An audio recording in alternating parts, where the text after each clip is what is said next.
Hey, we love that umbrella guy.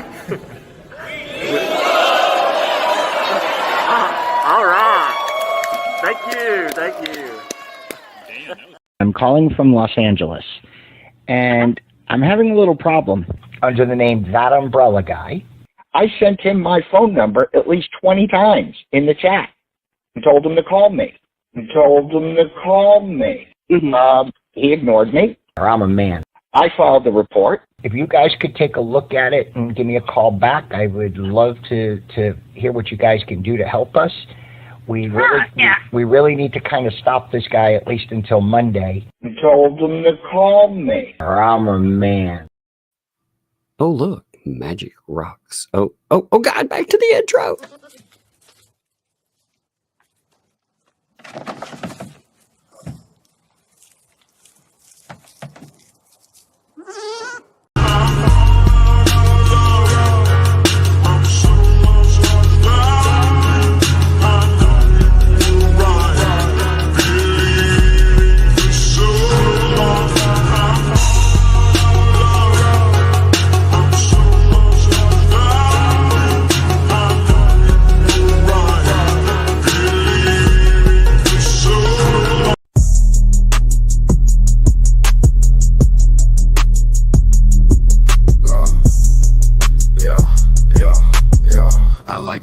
Like my coffee, extra mad and bitter. And then that lawyer, all like juice, so yeah, the man's a quitter. He's strapped face up behind the platinum grill.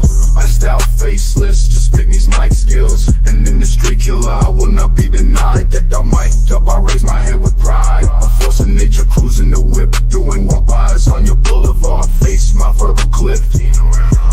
In this land of live streams, baby, I'm on the road. Got my feet on the media, scraping them up my soles. It's that umbrella guy facing the accusers. Cleated out size 14s, crushing all those losers. That umbrella guy, they said we couldn't make it. Never ask permission, just sense, I'll go and take it. The media buzzwords, they will never save you. Listen and believe is meant to enslave you. Challenging the hypocrites, and baby, I'm on fire. They flash titles like they're royalty, but it's true that I'm a journalist. Scribble nursey rhymes, one in this grill in the basket, with a tisket and a tasket, and their morals in a casket. No morals in a casket. They're always pushing make believe and weaving straw to gold, but I'm sick of all the fairy tales and buying what I'm sold. Strolling into the backyard, taking truth on tour, baby, there is sickness, and that umbrella guy's got the cure. Look, it's that umbrella guy knocking at the door. No more ministry of truth than the plot of 1984. They're dumping all my verbal clips. The case is filled with knowledge. They're on the mic like kindergarten, and I'm taking them to college.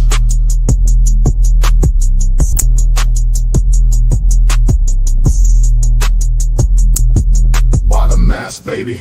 Cause this has to be a crime. I'll take the mic and boom, they're in the chalk outline. I used to throw elbows, but now I'm dropping nukes. You wrote another hit piece, isn't that cute? And the worst part, they'll never learn it before the stakes start channeling, crash and burn. They pretend that we need to get their permission. That umbrella guy crushing their ambitions. You're not my competition, it's that umbrella. It's that umbrella guy steamrolling them out for fun. Mic check, mic wreck, paging this army of one. There's no hesitation, no doubt, not even a scintilla. The Tokyo baby and me, I'm Godzilla.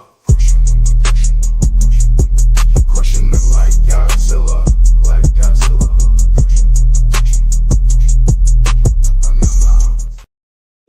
What's up, folks? How's it going? Welcome to a Saturday evening edition of Let's Break Up a Few of These Talking Points, just because it would be fun. Man, by the way, did you know tuning into the show apparently saves lives? I just saw that.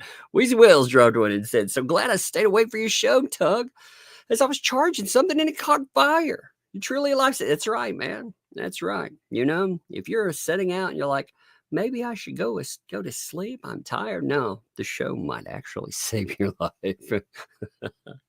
That's good, though. I'm glad you're safe on that, man. I had that happen one time. I had a 42,000 mAh charger, those big ones that charge up computers. It decided it decided to go the way of the dinosaur. It was not a fun time at all.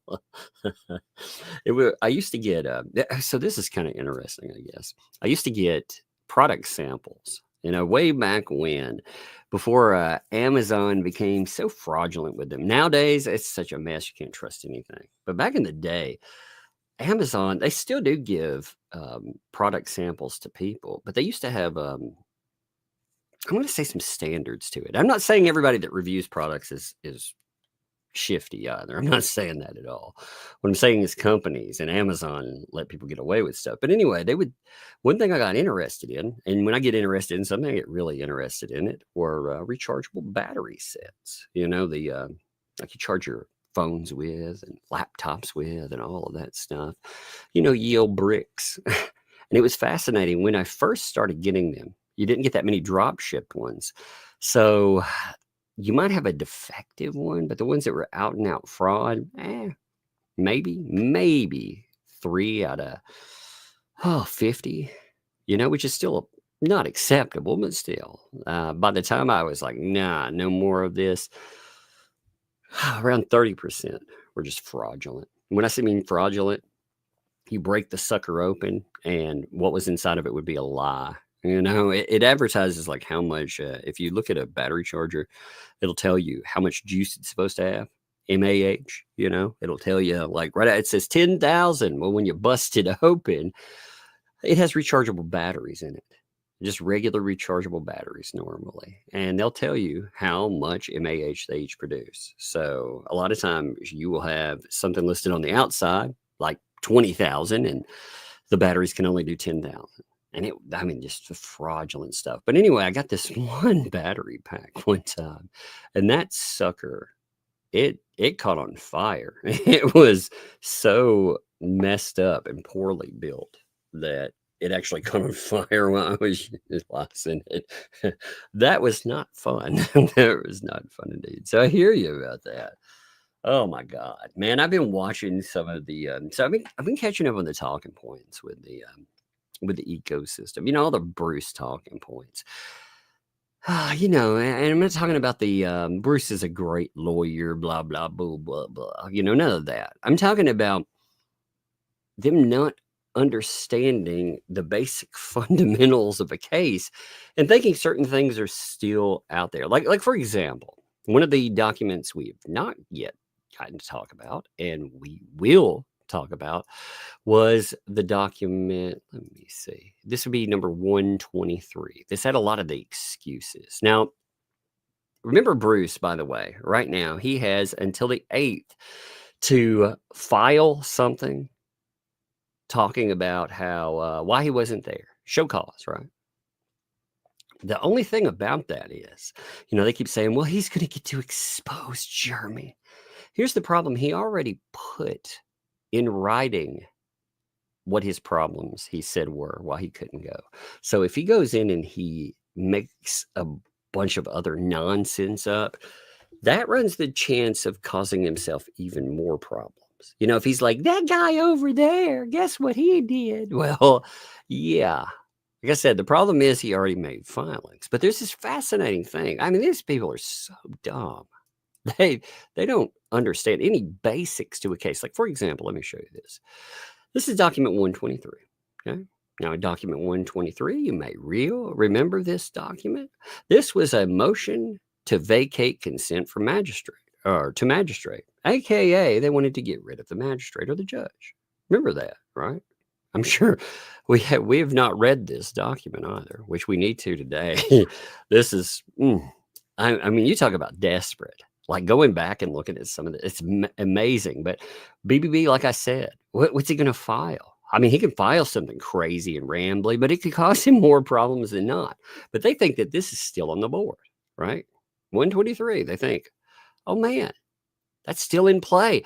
It's going to expose Jeremy. I've heard this stupid shit. Okay, well, let's check this document out. Now, this is easily rebuffed. How do you do that? Well, you go to the next judge's order. That would be judge's order 125. Why? Well, because when it talks about documents, now a lot of times You can tell these people they don't look at documents, right? When they do, they don't understand anything that's discussed. They see 124 talked about, but they don't notice the discussion about 123, the motion to vacate consent to magistrate. As the magistrate said on that the defendants had filed a motion to vacate consent to magistrate on 123, and defendant's current motion makes reference to the possibility of a stay being issued by a district judge in response to that document. So it's referencing that. It's saying they filed this document, and then their next document, 124, mentions that document too. They base a lot of their hopes and dreams on not having to go to that hearing that happened a couple of days ago, because they had hoped, they had thrown the, I hate to call it a Hail Mary, because a Hail Mary at least has a chance. You know what I'm talking about? Throwing a Hail Mary in a football. You throw the ball up and you put up a prayer, right? Oh man, I'm going to throw it as far as it goes. Hopefully someone will catch it and maybe we'll score. Well, that at least has a chance of happening. This had no chance. There was no way. And as far as sometimes people do this stuff so they can perhaps secure something on appeal. I don't even see how this would survive an appeal. Like, this is an insane thing. But the judge says about that, the court would note that no stay has been issued by the district judge. And merely requesting a stay does not excuse non-compliance with an order. And it notes this in a footnote, recognizing that a mere filing of a motion to stay does not excuse non-compliance with a court order. So essentially, cutting through that, he had decided on both of those. And you know how you know that? Because of the last order he gave saying, you were supposed to be there and you weren't. He told him. And it's so crazy because I listened to a few clips and I thought, what in the world? I mean, I'll look at the chats and stuff and I think, there's not understanding stuff. And then there's flagrant misrepresentation of documents and what's there. And this idea that somehow in some way they're going to throw that Hail Mary and the judge is going to be recused, or he's going to be able to show evidence. He already had that. He already had the chance to show evidence. If he wanted to show evidence, he should have shown evidence. There was a hearing for it. And instead, remember, he filed his documentation for it. So it's the strangest talking points that I've ever freaking seen. And I'm not surprised that they are misleading. I'm not surprised by that at all. But I am surprised by how some people won't go and look things up. I mean, again, look up basic because you yourself, you may not understand a few rules here and there. I mean, I run into that.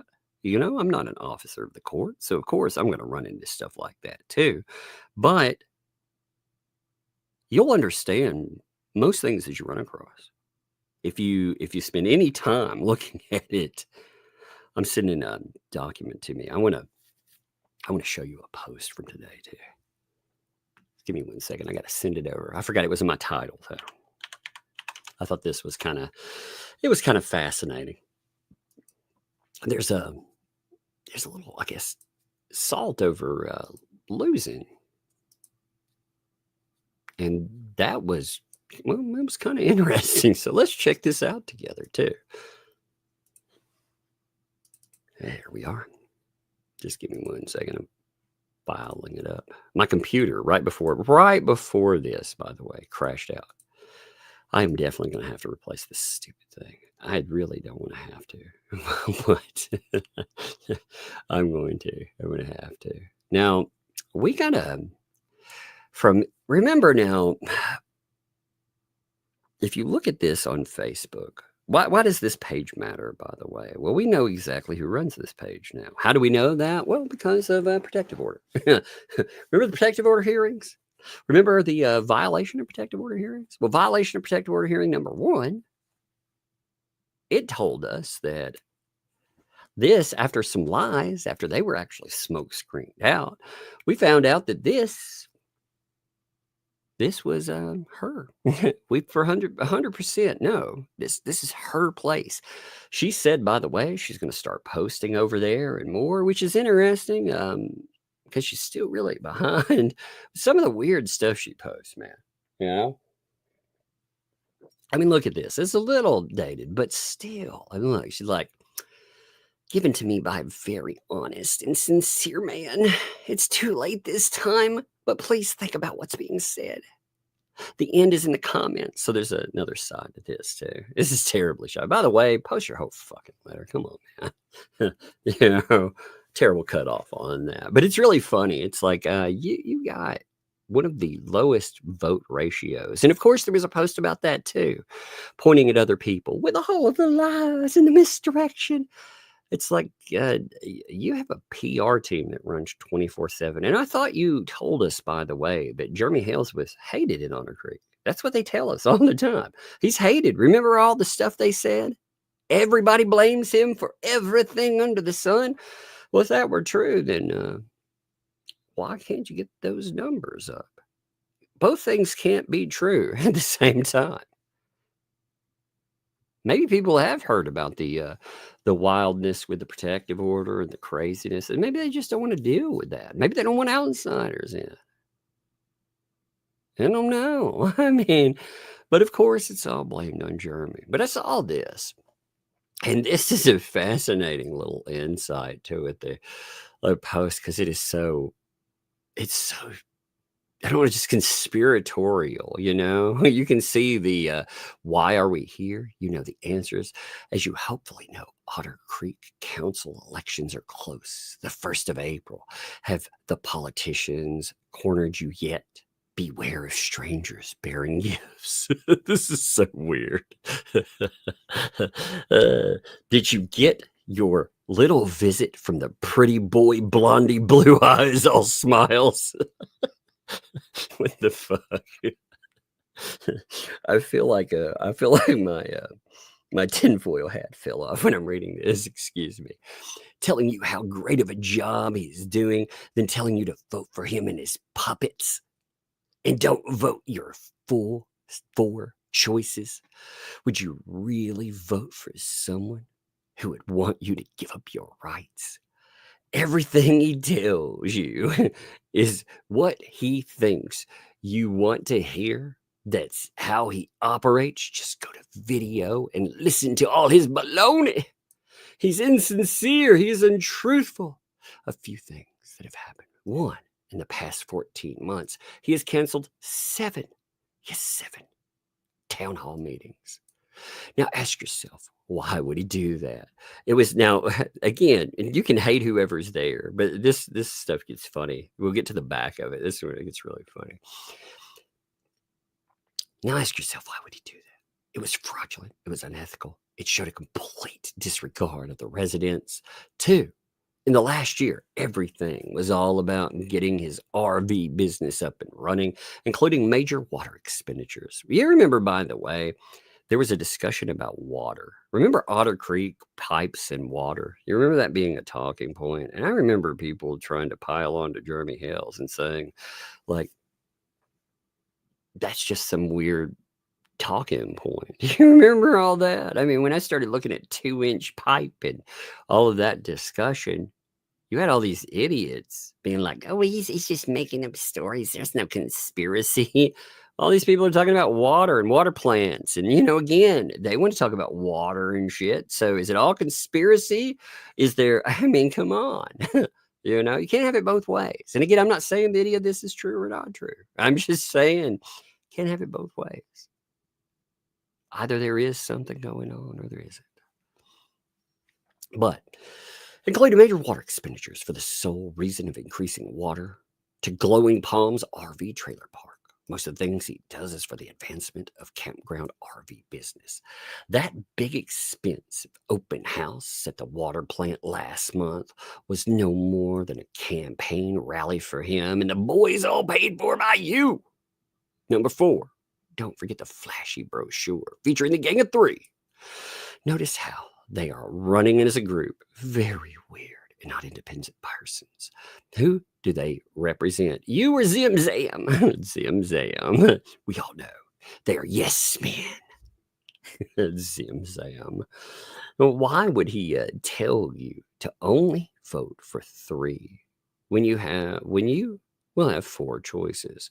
Vote your conscience, conscious, and not what he thinks he's talked you into. 5. In the last year, they spin. Now, again, I'm getting to the back of this. I just want to be thorough. Then not one financial report, which should be done in every council town hall meeting. Again, ask yourself why. There's so many mystery expenses without when, where, or who received money. Oh, wait, you're talking about transparency? Wait, there should be transparency. I'm going to say this. I'm going to say that people that I have questions about transparency already, maybe, and again, we are talking about a limited purpose public figure here. We are talking about somebody that ran for office. They're posting about offices. They posted about them running for office and how they lost. So they've talked about themselves. But they're talking about transparency? That's a really weird talking point, isn't it? One second, I got a cough. That's a very weird talking point, considering, I thought transparency, especially public transparency, nobody was owed that. It's very strange, isn't it? It's very strange indeed. So strange.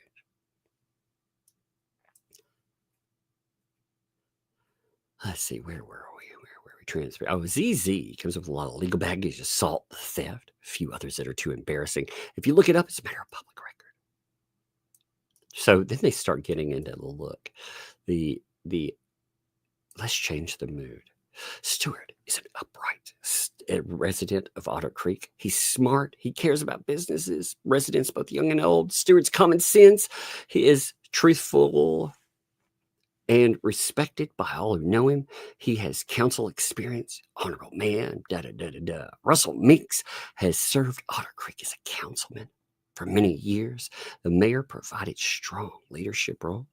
Otter Creek benefited tremendously. Are you? Give me 1 second. I want the second half of this because there's a point. We are getting there. It just takes a minute. It's like I feel like it's like a joke. It has a punchline. It just takes a minute to get to the punchline. Gonna hate on him because others tell you to. Jeff Berry has been seasonal resident for many years, now become a permanent creeker. He's a champion people's rights, and those voices are not always heard. Dawn has served several years. Lynette Preston. Lynette Preston gets one here, too. Let's read this one. This is is running for the first time as an activist. An activist for small town integrity. Really? Small town integrity, you say? That's a fascinating thing. Again, I would think the first thing, if we are talking about integrity, again, that weird talking point about transparency at the beginning, I would think that would matter. Peacefulness. Really? Peacefulness? Are you kidding me? Like, that's part of the talking point. So we got integrity, peacefulness. Out of everything we've seen, we get a hate show. How often a week? That's just full of talking points. It's just giant middle fingers pointed at someone else. But peacefulness, justice. That is the laugh track of the century for me. I swear. In fact, I wonder what happens if somebody actually gets power. Who would end up right there, right with the target? I wonder. Justice, indeed. Rural enjoyment. Well, I don't even know what the fuck that's supposed to mean, and more. Speak with her. She's very open. Oh, yeah, yeah, yeah. Maybe watch her case.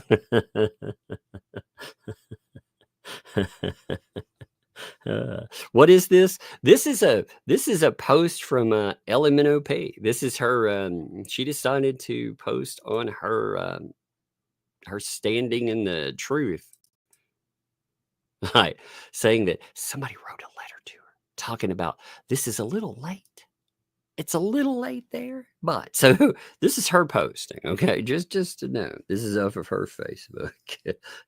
It's in the aftermath. She put up a "Oh, I lost" post, which was something else. But she put this up, and at the beginning of it, I was like, who cares? But then I got to this part, and I was like, are you kidding me? Are you really trying to tell people this? And you wonder how you lost? How did you get 18 votes? Maybe I'm just saying. Maybe the people out there, maybe they're not as stupid as you think they are. I mean, when you got what, like 6, 7 people running for something,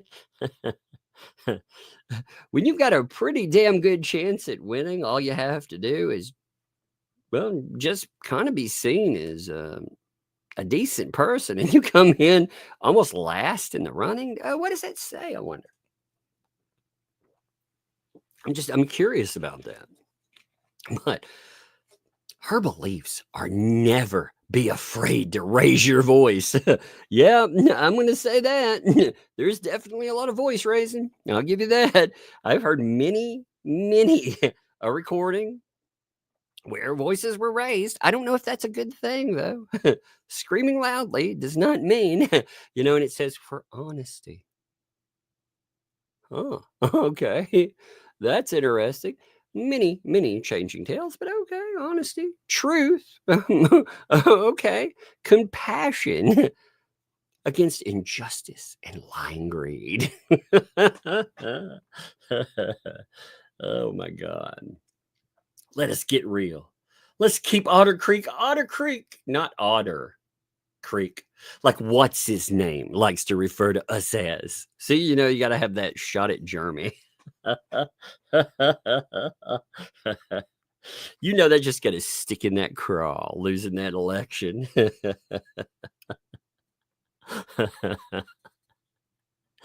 Going out of their way. I mean, again, if you could run a fucking PR campaign like all the time and doing this, I luckily for them, I guess they ran into one big sucker who is just, again, Dave the Donor, man. They play you like a fiddle, son. And I feel bad for you in a way, but I mean, like I said, you hold the keys to that kingdom in your hand. You haven't done anything about it. So you complain they mistreat you. I saw some more, by the way. I was talking about this the other day. I was reading some more. I mean, compiling them together, but I was reading some more statements where he was complaining about 2Ls and their fans attacking him. And I was like, well, fucking, what are you hanging out in the ecosystem for? I mean, if you enjoy it, fine. But these people played you, and now they mock you and deride you. They make videos about you. And you sit there, and sooner or later, I can't imagine, again, being treated like that after throwing that much money away. He threw it. He might as well have thrown it in a freaking furnace. It just amazes me. They keep talking about spending his money, too. Spending it on lawyers. Although there is so there's a clip that I want to play. I'm going to play it the next time Megan has. Remind me of this, okay? Please. There's a clip from January where they talk about money already being spent. And if that money hadn't been spent, I will pull this up, by the way. There is a wonderful clip. Let me make sure I want to quote this correctly, okay? So just give me 1 second. I don't want to misquote. Just like I said, just give me 1 second here. I just found this. I don't know. I found it really interesting. So they were saying if if the money wasn't spent, they, 2L, would have a new mic and a new computer system. And bammo, they got that.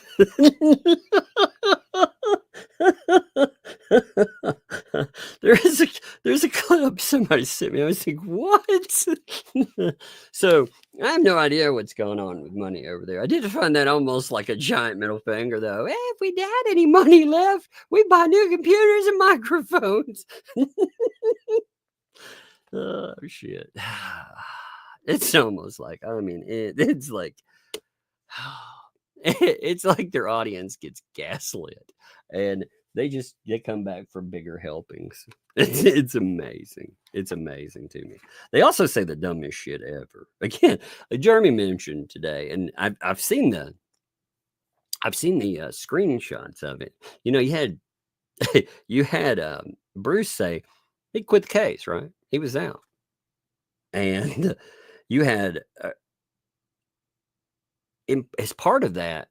I mean, again, read the document. He's telling the court, "Hey, I've been discharged. I've been fired." Marla Hughes is like, "He hasn't been fired." And John Cook's coming in and is saying, "I love it when a plan comes together." It's like, wait a minute. Maybe you shouldn't brag and contradict the very orders that are in the courtroom. I don't know, man.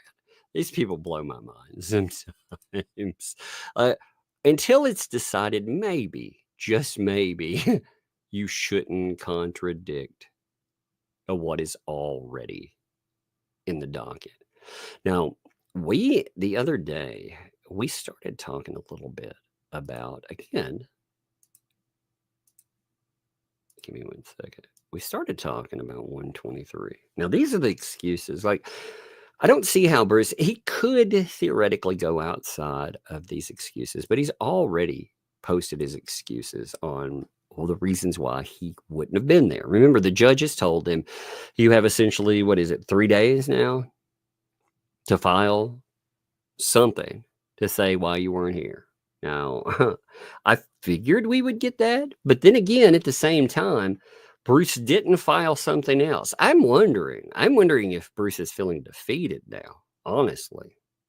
Like if it got to him, I don't know. Again, I'm not sure, but I did think it was kind of strange when the magistrate, he comes in and he tells him, you remember when he struck the motions for sanctions? You know, he struck 4 of them, and he told Bruce he could refile them as one filing. Bruce didn't file them again. Don't you find that bizarre? I thought that was weird anyway. I figured he would go in and file them all as one thing before we had the hearing. He had permission to do so. But instead, he was looking for a way out. He wasn't planning on going at all. So I thought that was interesting. You know, I mean, we're talking about the guy who he would make up just, I don't even want to call it a filing. He would make up a quote unquote settlement offer and mail it to everybody and their mama so it would get covered. I mean, that's the same guy. So for him not to go in and file that, you know, it's strange to me. It is. So with this, though, this was a fascinating filing going in, especially considering what was admitted to. And I don't want people to forget about this stuff. This right here, we don't have to worry about. I'm going to skip a few things, okay? I'm going to skip a few items. We've seen these, but these are not the crux of it. The part of it, you remember they keep saying, Jeremy, he's wanting to bankrupt them. He doesn't want justice. That's their quote. That's what they're saying. Oh, that's one reason we have to have that. They quoted when the RICO statute count 3 and 4, when that was released from this. But then they go into, again, this is Bruce's excuse for wanting to kick the magistrate and his excuse for not showing up, which again, I think, like I said, we did not cover. So it's important. By the way, there are 3,100 of you. As always, I very much appreciate you. If you'd like to support this endeavor, this wonderful, wonderful show that just keeps on keeping on, then consider hitting that like button. That like button is definitely out there. It's definitely free. You can tell people also that we are live for sure. On top of that, if you'd like to go further, you'd like to help out the channel, us being unemployed. Man, I keep drinking I'm drinking coffee again today. I have to have something warm. This freaking weather change, man. But if you'd like to do that, consider breadsticks. You make this stuff possible. And thank you, as always. I appreciate it.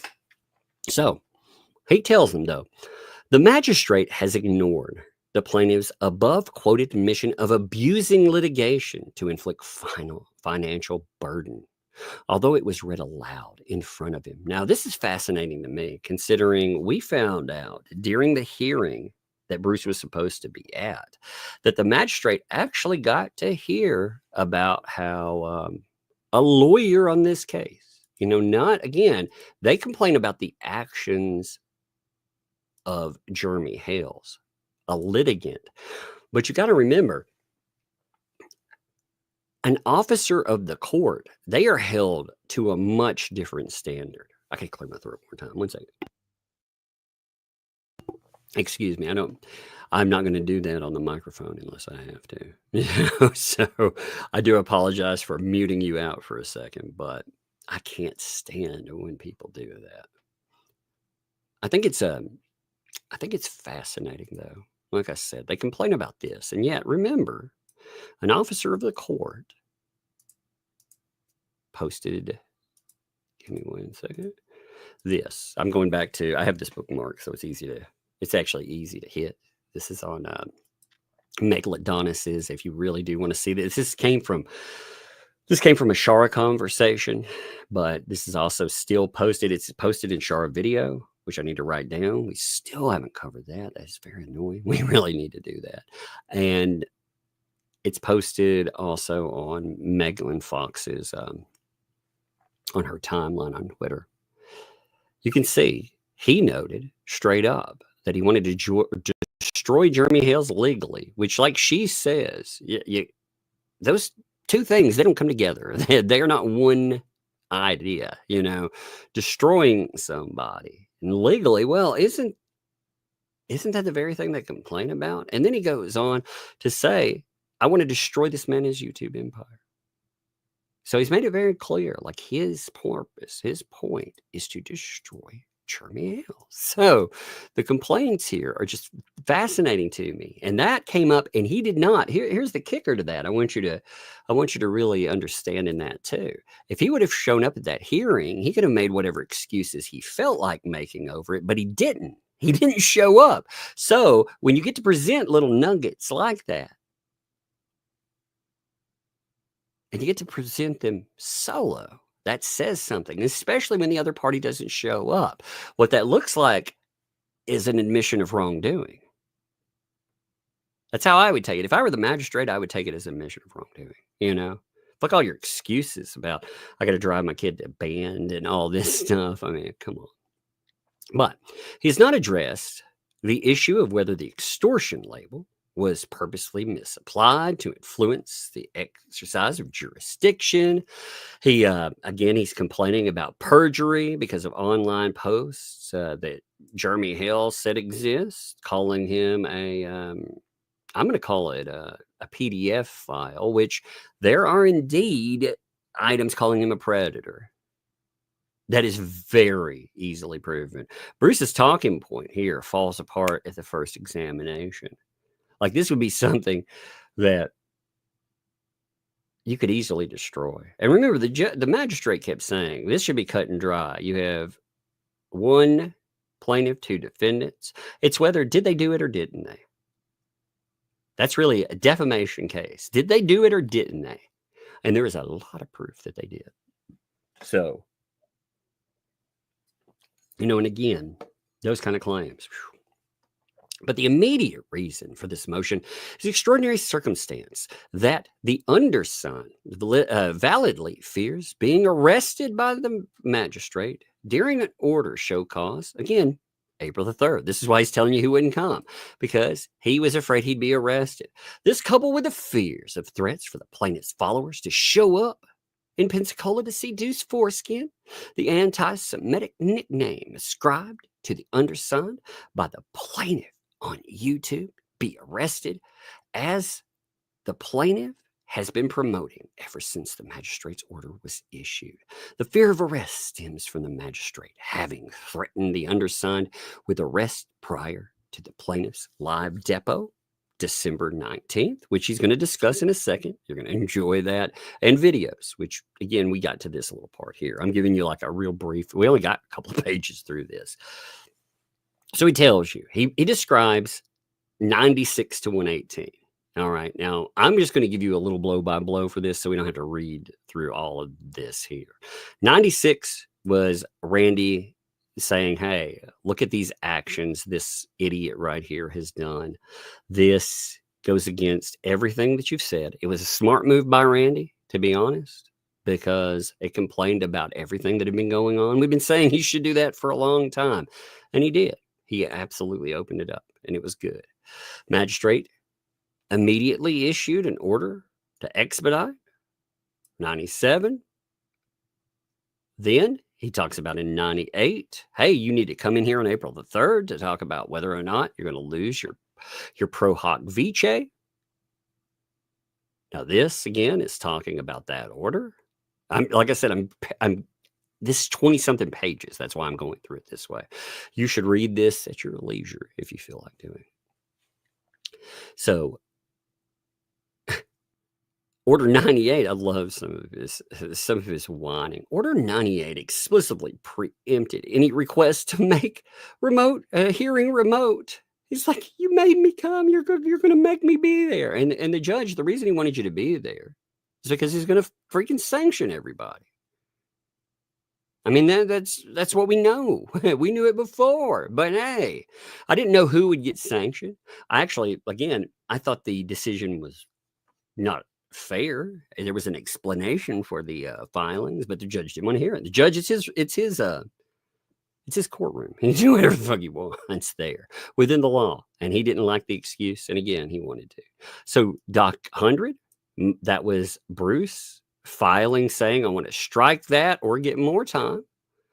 Document 102, denying 100. So the judge said, nope, you can't do that, but you can have a little bit more time. And document 115, which was a carbon copy. Well, I shouldn't say carbon copy. There were a few sentences dropped, but it was pretty much a carbon copy of document 100, even though he was given extra time. Now he complains. He uses all of his same excuses to talk about. Again, if he truly believed this, he would have gone to court and fought against these things. If he truly felt that none of this behavior meant anything, he would have gone and fought it. It would have been very easy for him. I mean, again, if he just thought, he can nail it. But he wasn't going to do that. And again, he was going to get sanctioned. Although 115 itself shows cause why a court should not revoke pro hoc vice status by debunking the emails. The magistrate did not respond to the filing. Again, magistrate told him, you're going to have to be here. And he's like, you should have just decided off 115. These are excuses. Again, let's see if he's going to file. Let's see what he does.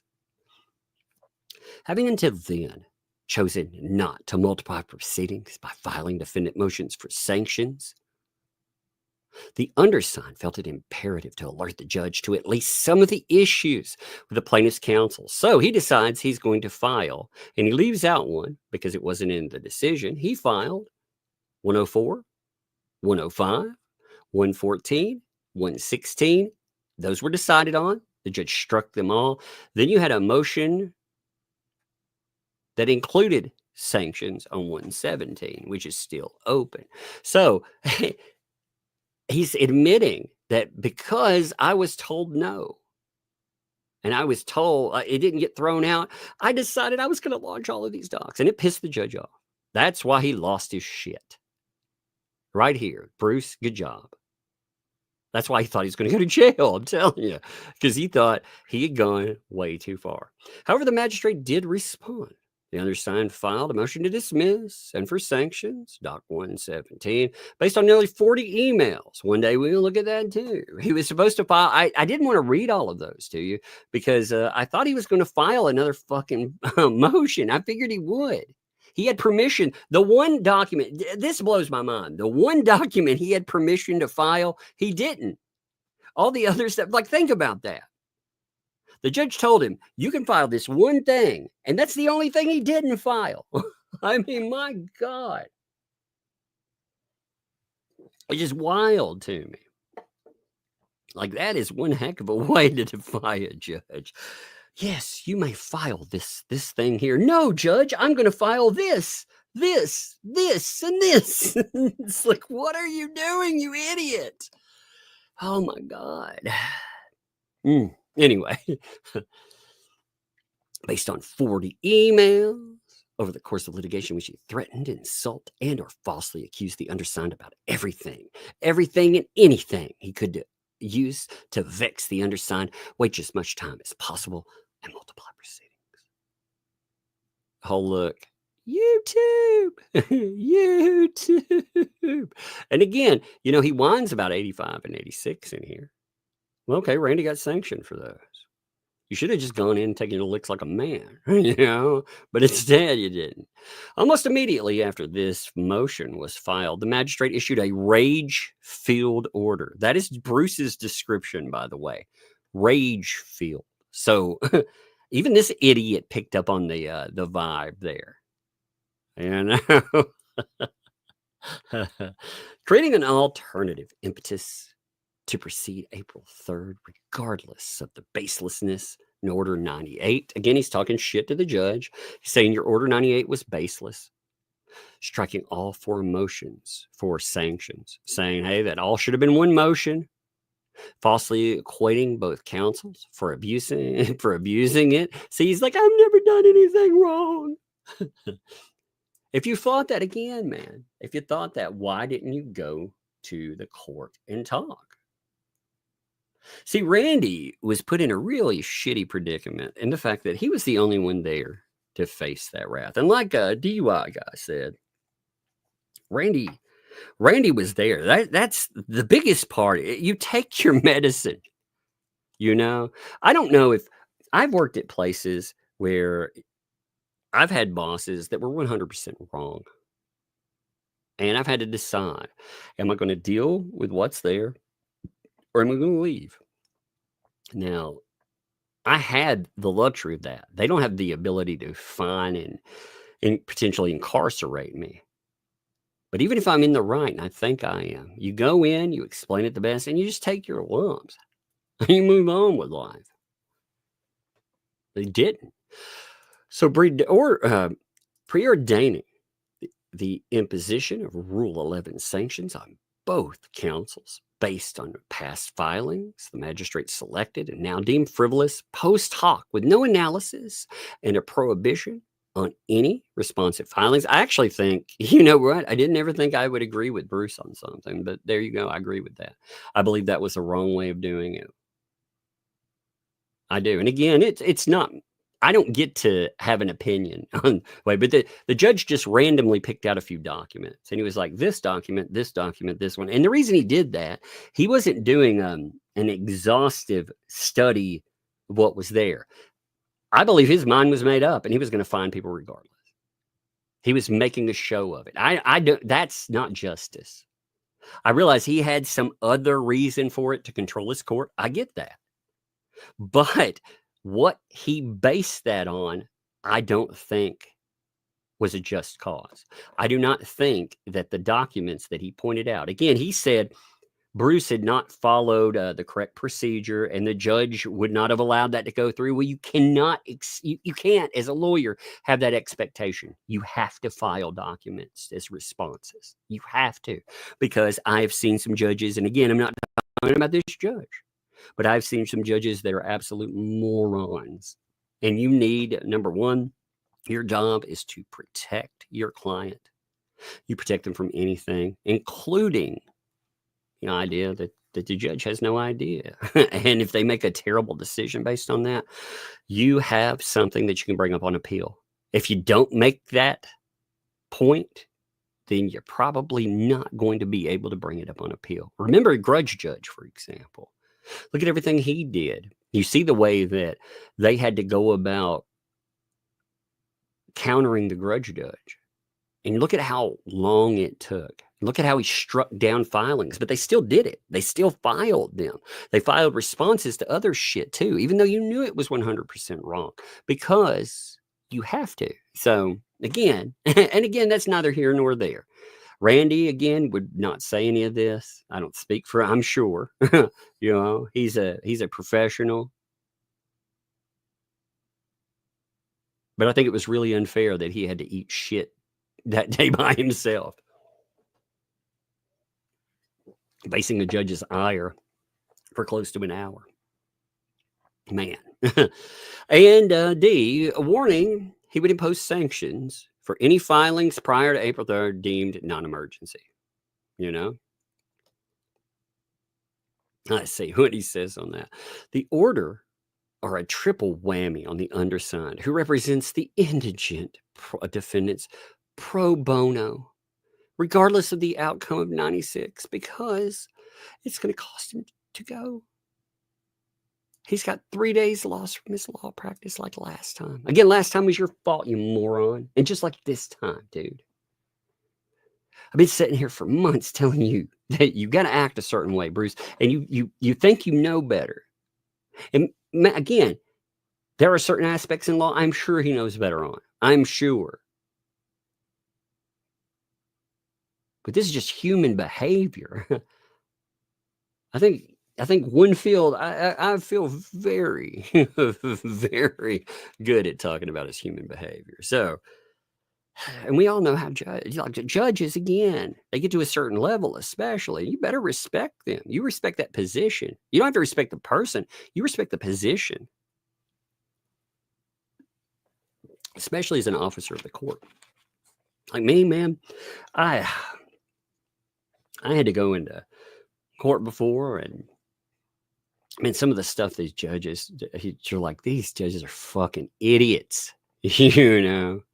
Like, are you kidding me? That's against like everything, and that's even against your constitutional rights. But it's their court, and you eat shit with a grin, but you file paperwork. So if you have to appeal again or sue somebody or whatever, it's all there. And then he's telling you, though, here, this is telling you, this is really one of the main reasons he wasn't going. Money. I can't pay, Judge. There was no explanation for why 117, based on plaintiff's counsel's emails, incited the magistrate, as the additional orders on 118 were not even directed at 117. It's not what incited the judge, you idiot. What incited the judge, this guy's such an ass and a moron. He didn't even decide on 117. He hadn't looked at it yet. What incited him was the fact that you you just kept filing these motions for sanctions. You would return to the talking point of item 96 and say, essentially, I'm paraphrasing, since he did this, this is what needs to happen. Since it reminds me of my kids, like my littlest kid narking the oldest out. You know, even if you're right in that, I get sick of hearing him like, come on now, don't narc each other out. Get along. And if it's important, come tell me. You know, if it's important. Otherwise, shut it. Now, I don't talk to my kids that way. Neither would the judge talk to you that way. But they will tell the judge talk to you in your wallet that way. But the 4 previously filed motions in the past filings suddenly declared frivolous by the magistrate. You know, it's funny. They celebrated how terrible Randy was because he had some motions stricken. Remember that? Because he combined 2 items that should not have been combined. So he just separated them, refiled. It was good to go. When he gets something straight, did you see Randy throwing a shit fit about having something stricken? No. Now, I love this. This is one of my favorite parts of this. Why? Because ThATuMBRELLAgUY, they denied, as well as all the ecosystem, that the magistrate threatened to jail Bruce on the 19th. Now, this is actually very detailed. We did not go over this, but it's very good stuff. I put some of it in a video. You should watch that video, by the way, but there's more of it. So just listen to it, because remember, we were told all of this was a lie.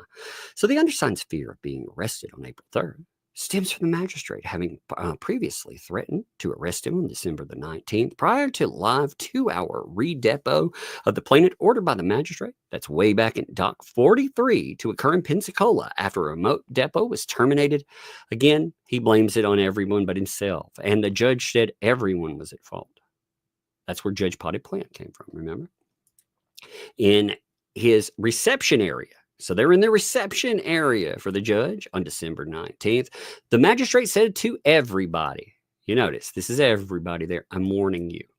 I have the power of contempt, and I will not hesitate to use it by calling in the marshal and having you arrested, placed in handcuffs, and brought to jail if you do not behave. He repeated the threat casually several times before the deposition commenced.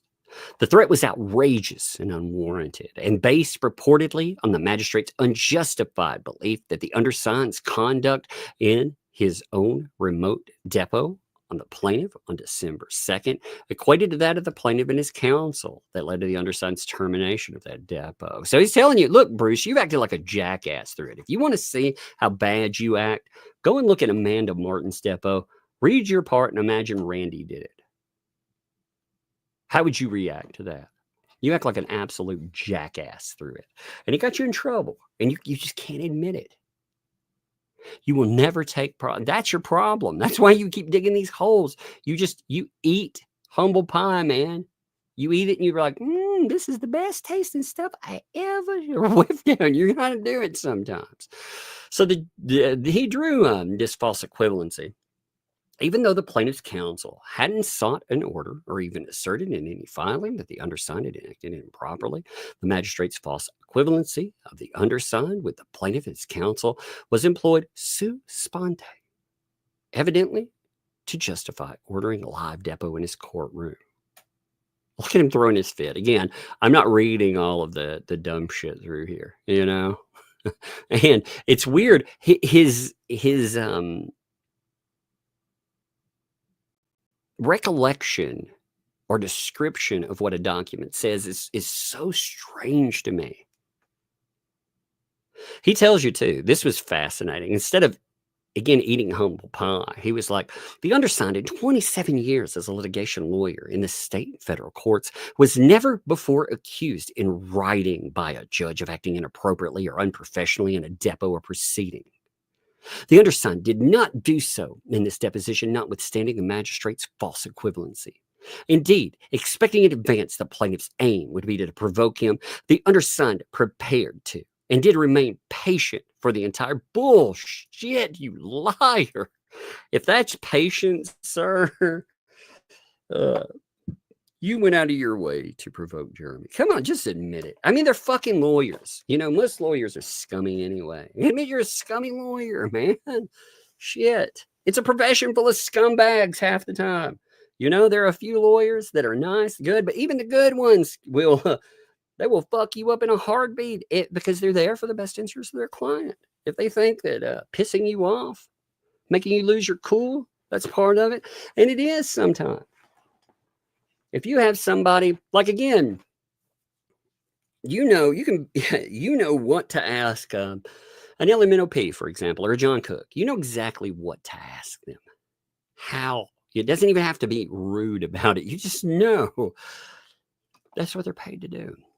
So the undersigned requested the magistrate to order production of audio backup of the depot to demonstrate the plaintiff's unhinged demeanor, which would be relevant to a motion for discovery sanctions, including sanctions against counsel for allowing it to go unabated and refusing multiple requests to control his client. Although the magistrate ordered the transcript filed, he denied the request for audio. Yeah, he had the person with the audio make a transcript. Huh, weird. And he told you to get the fuck along. So although the undersigned terminated the December 2nd remote depot to seek an order based on the client and counsel's conduct. He had hoped he would get a gotcha. That's what he's like. Even though I thought I had a gotcha, the magistrate's solution was to make him travel from Boston to Pensacola for a 2-hour depot, disproportionate personal burden and expense, despite that it was plaintiffs. Didn't the ecosystem fundraise his trip, by the way? Correct me if I'm wrong, but didn't the ecosystem fund his endeavor? I seem to remember them having a fundraiser so he could travel. Is that not what happened? Yeah? Okay.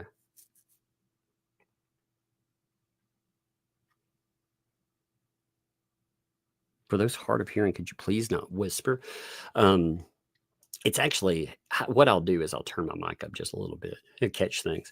It's not whispering when I do it usually. It's when I move away from the mic. But I will try not to do that. It's it's the way the chair set. Like right now, when I'm moving, you notice I get slower. So it's not really, it's just where I'm sitting.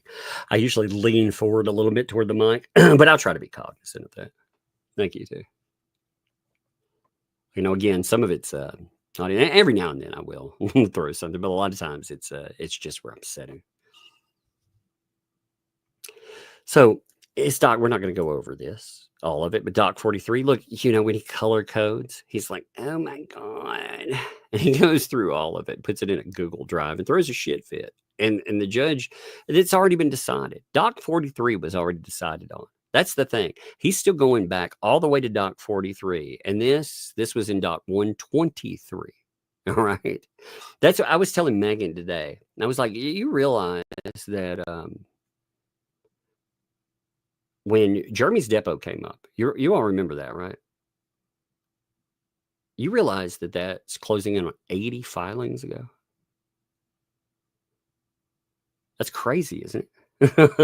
I mean, that's how much this case got papered. That's why the judge lost his mind. So the magistrate's arrest threat was broadcast all over, broadcast by the plaintiff for sensational, profit-generating YouTube content, beginning immediately after he exited the courthouse. He has the right to talk about stuff. The Order 118 has led to the storyline that plaintiff's YouTube channel and others profiting from content generation by this litigation, that Deuce Foreskin is likely to be arrested and jailed, with some vowing to travel and attend the proceedings. Who's vowing to attend? Now, some people said they would attend because they want to see what's going on. If I were able, I would go because I'm covering a trial. And if some moron got himself arrested during that. But I think we made it very clear we did not think that that Bruce was going to get arrested if he went in. I thought we all made that pretty damn clear, you know. Equally unsettling at the time. Following the December 19th live depot, the magistrate, still on the bench, threatened to order you two to go out to lunch together. An intemperate insult to lawyers, plaintiffs' counsel, and the undersigned's experience. So the judge is like, you all need to get along. I may make you go to lunch together. And he's like, you're threatening me. I mean, you see how that, you see the response to it. That's not a threat. That's a get the fuck along, people. You know what I mean? It's telling people to get along. Figure it out. When the undersigned explained he had a return flight to make, the magistrate suggested ordering having it rescheduled. But after a short period of visible dismay on the undersigned's part, stating he would, quote, allow you to make it, the undersigned felt intimidated. Considering the magistrate's prior threat of arrest and arbitrary orders of disproportionately burdensome, costly, and prejudicial to the defendants, together with the tone of the conduct of the orders of 97, 98, and 118, the undersigned legitimately fears being arrested if he attempts to zealously defend himself against the plaintiff's motion, Rule 11 sanctions, or the revocation of his pro hoc vice status. The undersigned's advocacy in this case has been completely chilled. Dun, dun, dun. His footnotes are fucking crazy, by the way. I mean, look at how long they are. Like, you know, the judge is like, are you kidding me? Look, this is a footnote. This is not a page. This is a footnote. This is the page. The footnote's longer than the page, so he could shove more words in there, you know? I mean, it's nuts. Look at what he's whining about, too. This is kind of funny, some of it. Such arbitrary and prejudicial orders have been made on several other issues that are not directly involved in this motion and have themselves resulted in multiplying proceedings that could have easily been avoided. Doc 61 involved a request for extension of time to disclose a rebuttal expert, which needed to be ruled on prior to the deadline for counterclaims, or else the filing of the counterclaim would become necessary to enable an expert in chief that would also serve to rebut theirs. The magistrate initially ordered an expedited response, apparently to enable a timely ruling, but after the plaintiff filed a 14-page opposition, not arguing prejudice, just strictly application of the rule, a pure gotcha, the magistrate failed to rule on it, so the undersigned had no choice but to add the counterclaims. The magistrate then denied the extension is moot. So you got your, oh my God. Oh my God. That's part of the game too. Right there. You make a move, they make a move. It's not checkers, it's supposed to be chess.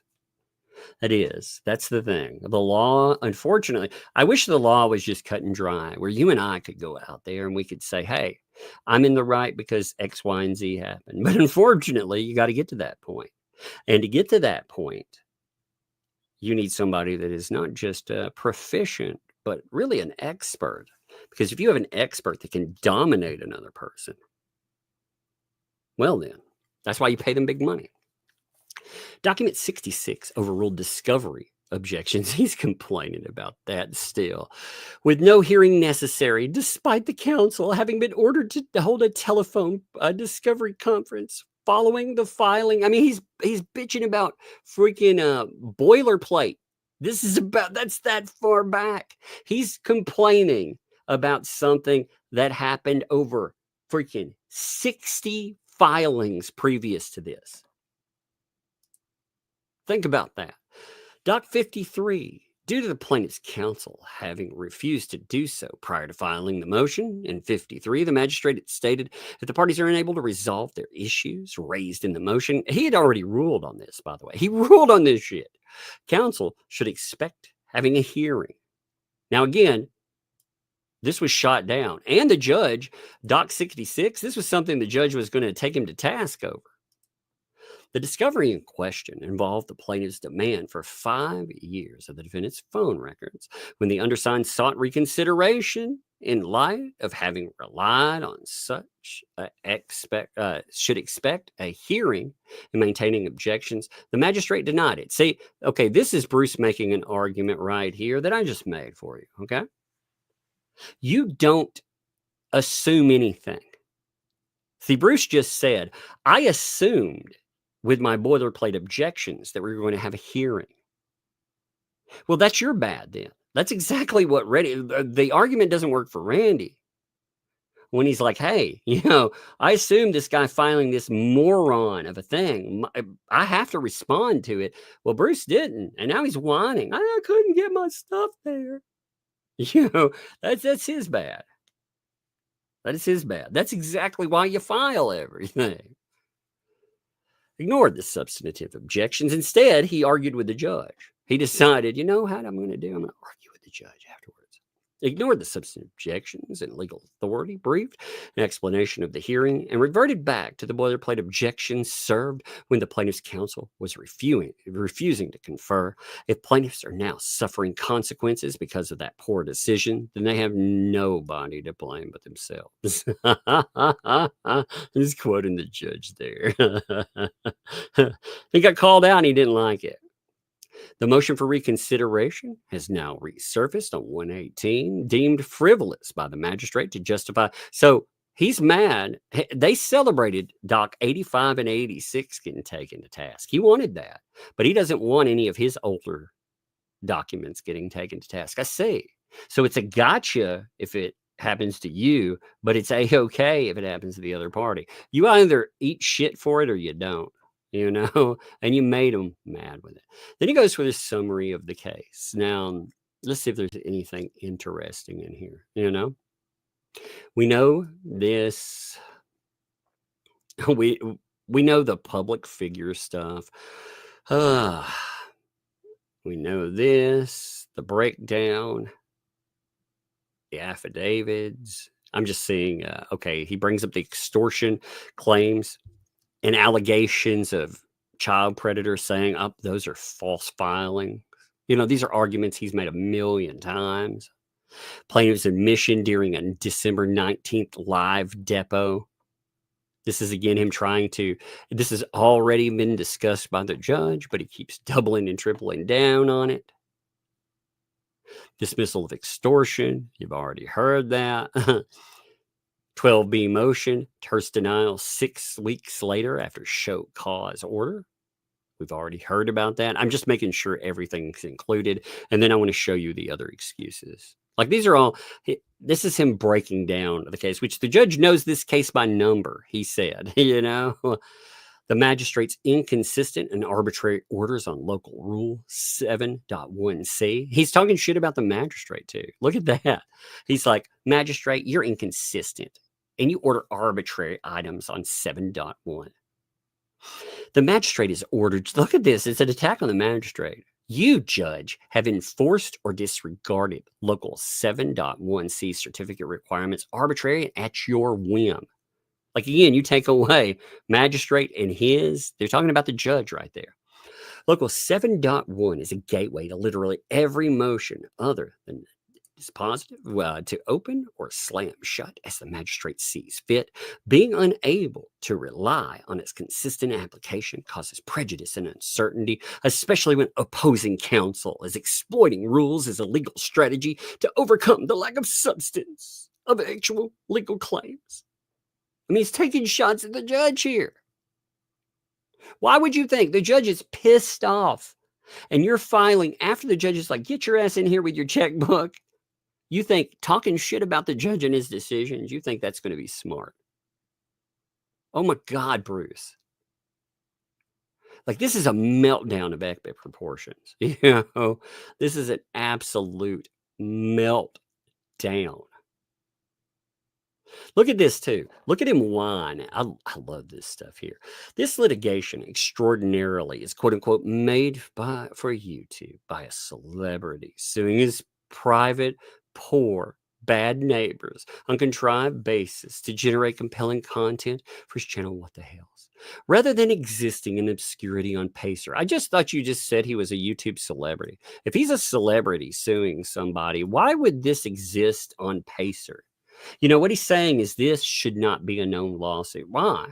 If a person is a celebrity, you don't think that that would be something that people would notice and be genuinely interested in? Are you kidding me?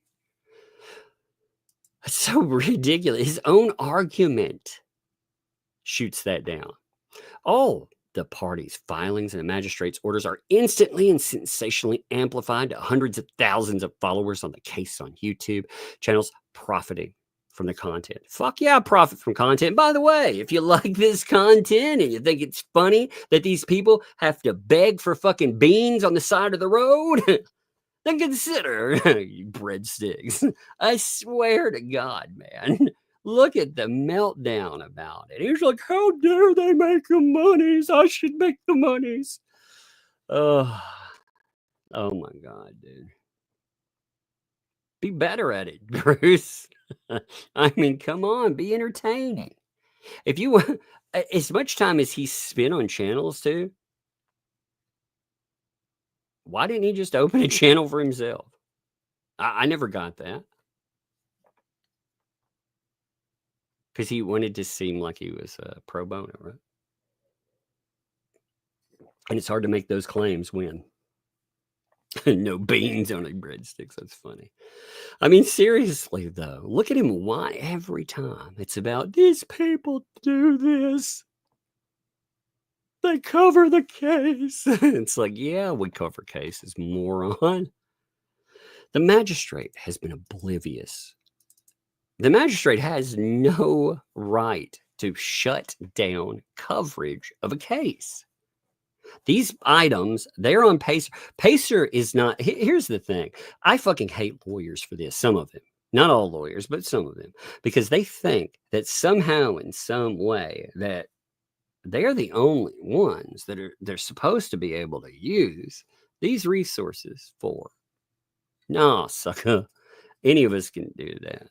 And we keep up with cases. And some of us track it point by point. And in fact, you begged us to read your filings at one time. You all remember that, right? He used to beg us to read his filings. He used to throw fits because he said we weren't, which was a joke we used to laugh about all the time. But as we move forward, it's like, okay, we'll read everything, because we're tracking it as a legit case. And now that's somehow a problem. But it's been oblivious, insensitive, or willfully blind to the dynamic of YouTube driving litigation. YouTube doesn't drive the litigation, by the way. That's like saying YouTube drove other litigations. There are two courtrooms, though, and this much is true. There's the court that you're in, and there's a court of social media. And the things like calling somebody a PDF file, that's supposed to play in the court of public opinion, the court of social media. And that's where people talk about cases. I have no ability to influence what happens in a courtroom. I don't have the ability there. Unless somebody sends me something and it's damaging or messed up. Oh, by the way, too, that note, let me... I realize this is a joke, by the way, but I do want to address something that you asked, Green Veggie Beast. This for real, okay? So you were talking about a petition to tell the judge to send him to jail. I think Bubba needs a new girlfriend. The ecosystem for real, like I said, these are jokes, right? But the ecosystem for real has talked about, and from what I understand, they have been contacting the court. I've heard that from a few people, not at the court or anything. I'm not saying that, but people that are connected into let's just say connected into the ecosystem some ways.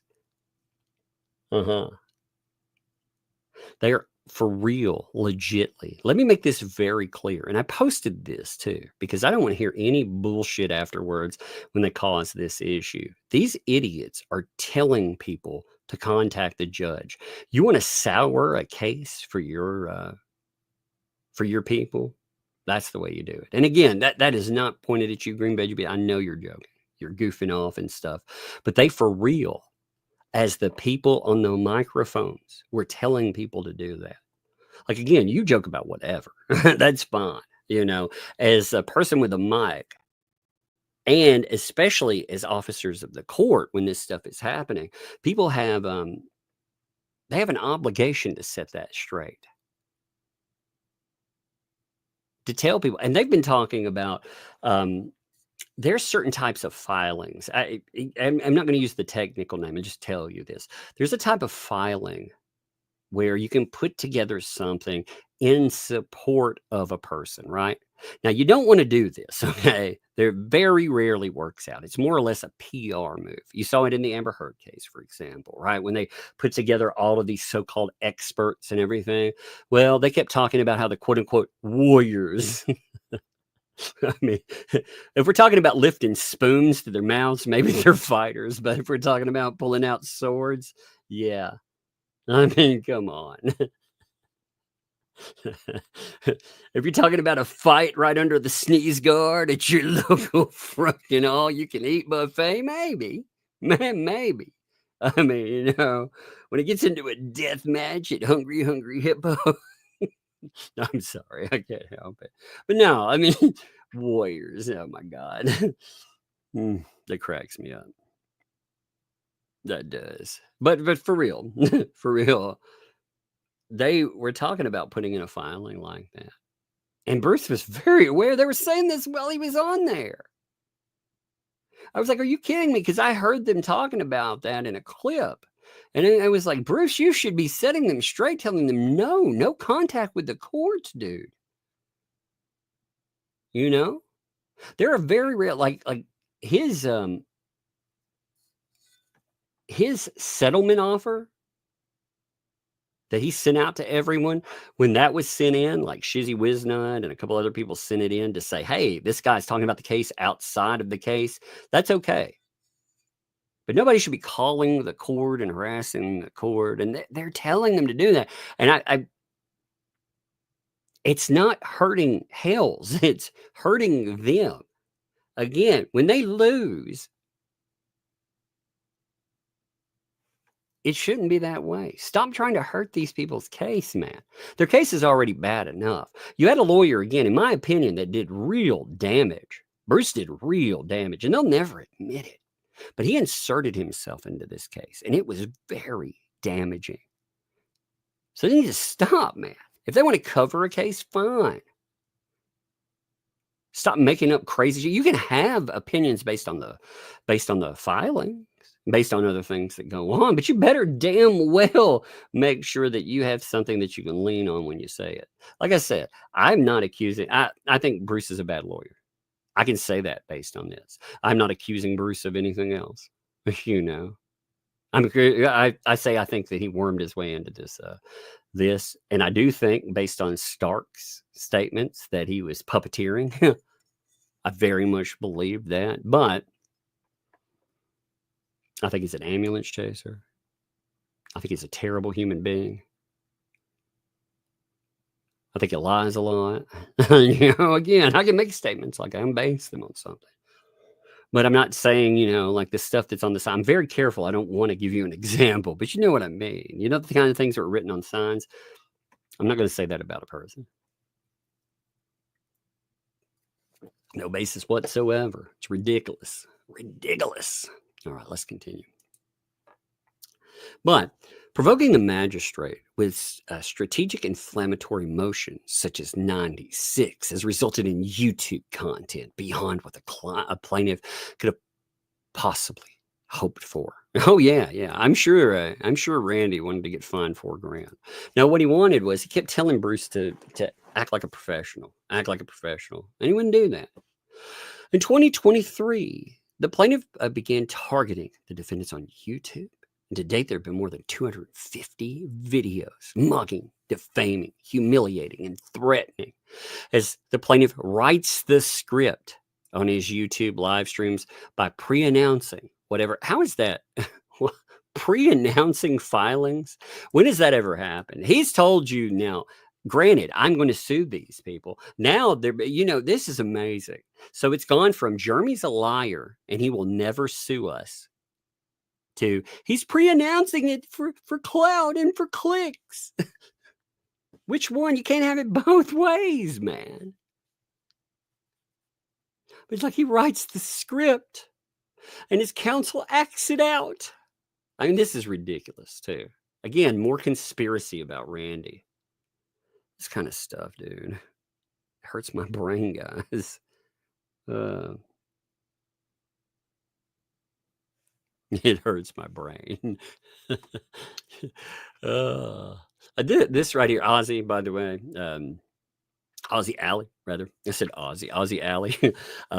You ask, because you work so hard to inform and entertain us, are you not entertained? I am indeed. And in fact, as I've said many times, when I go back to it, anytime I need to ask that, I just ask him, are you not entertained? I am indeed. I am indeed. But yes, my entertainment is definitely part of that. And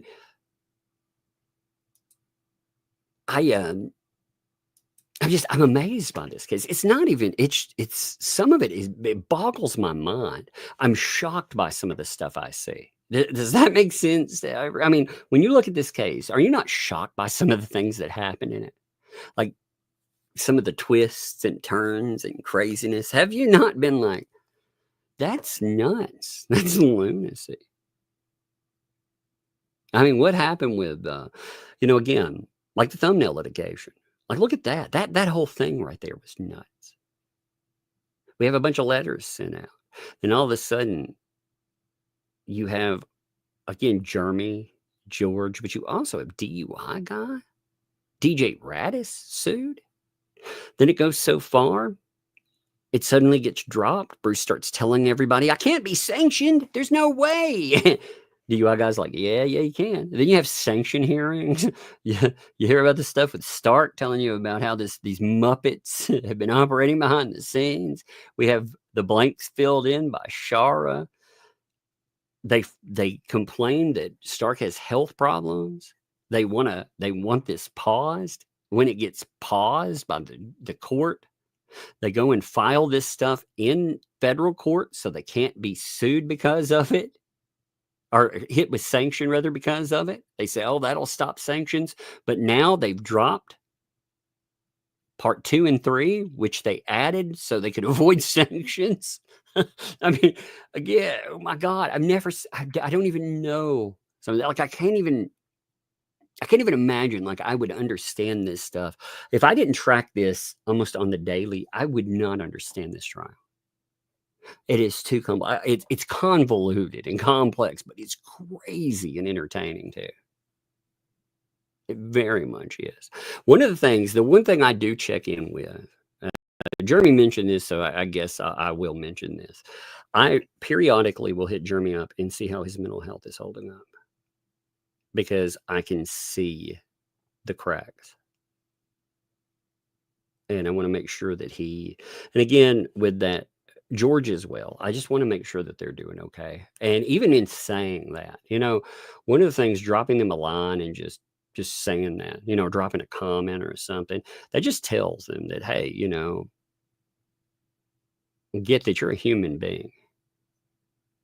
And I know this stuff gets to you. Because when people complain, they want to go back to like storage content or whatever. Imagine being the guy that's there and watching your money bleed out, like just all over the place. As Jeremy said, though, it doesn't matter. He wants judge. He wants his name cleared, and he wants these people to pay for what they've done to him. I get it. I very much get it. But there's also the expectation. Typically, when you have a lawsuit like that, you may have coverage and stuff, and maybe you don't like the coverage. You don't have to, but typically you don't have what we've seen. You don't have people going out, bringing in people like paint chips again. That stuff just doesn't happen. But it has here. So I do every now and then, like, I want to periodically check and just see, Jeremy doesn't strike me as the kind of person to ask for help, but he should know if he has to ask for help, he should be able to do it, And that goes for a lot of people out there too. One of the things you have to remind yourself with this stuff is there are people involved here. And these folks out there are trying to ruin these people, I was watching the newest video, and it's unfortunately for them, even you think about this, they got to take a break the other day, right? They actually, from storage hunting and doing all that, they actually got a break. They got a vacation. What were they doing on their vacation? They were going to a hearing where you don't really know what's going to happen. You have a feeling and you're excited, but at the same time, a judge is pissed off and who knows what's going to happen.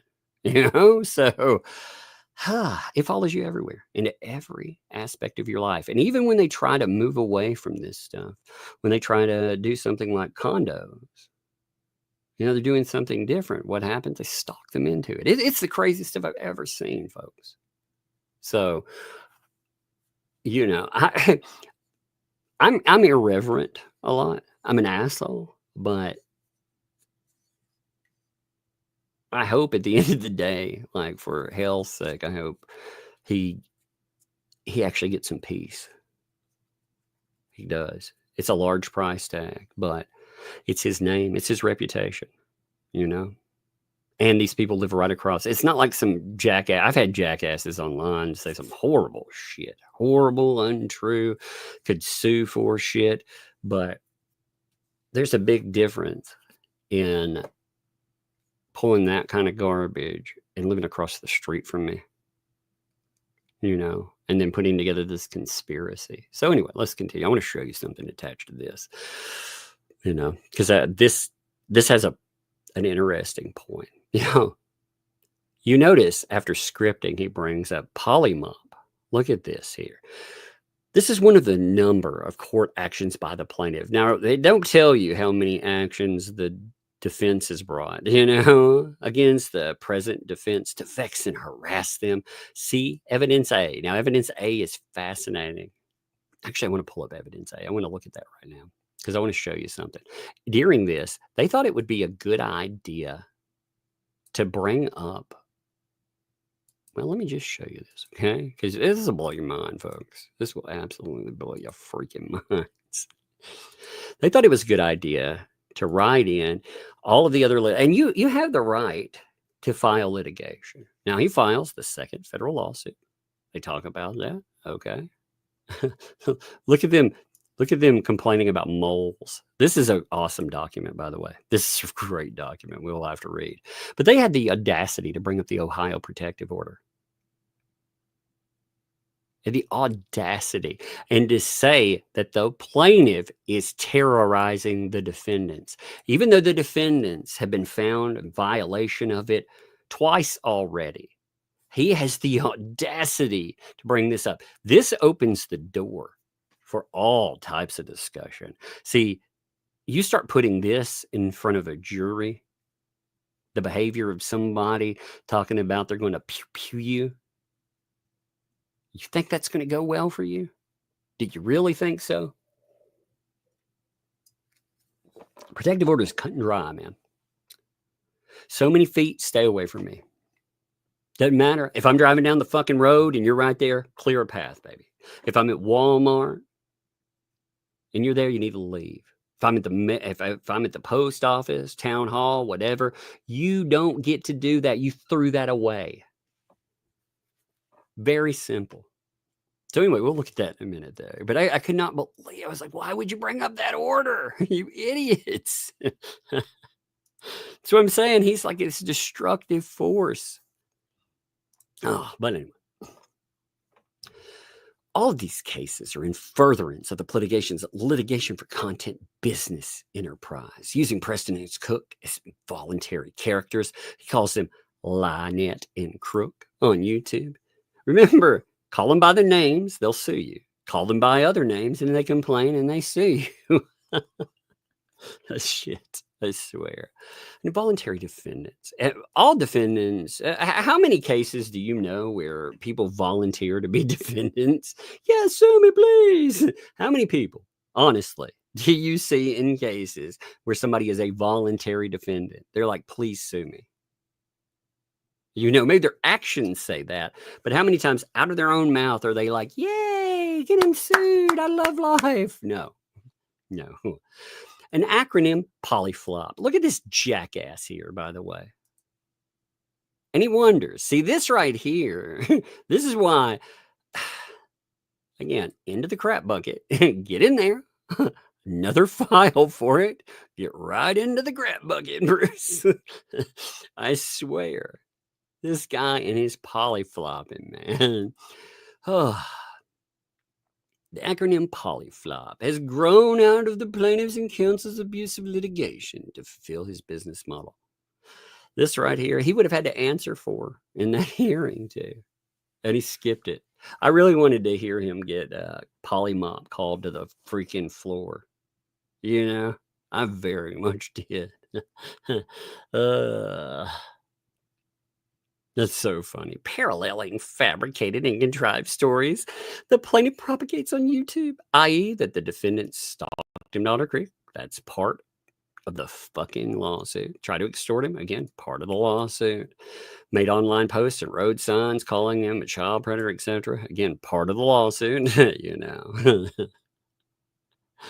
And then they're like, hey, the district judge can vacate consent. A court may, for good cause, show on its own motion or under extraordinary circumstances shown by any party, vacate a reference of a civil matter to a magistrate judge under this subsection.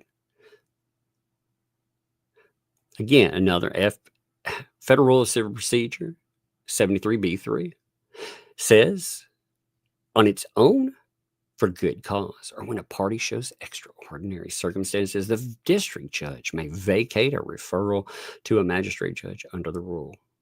Again, you see them taking shots at the judge. This is so desperate. Look at this. Case law about how they should. Now, what amazes me, remember when we talked about the grudge judge, do you remember how they reacted about that? Even in the filing, like you want to see the hypocrisy to this. In 124, the filing talking about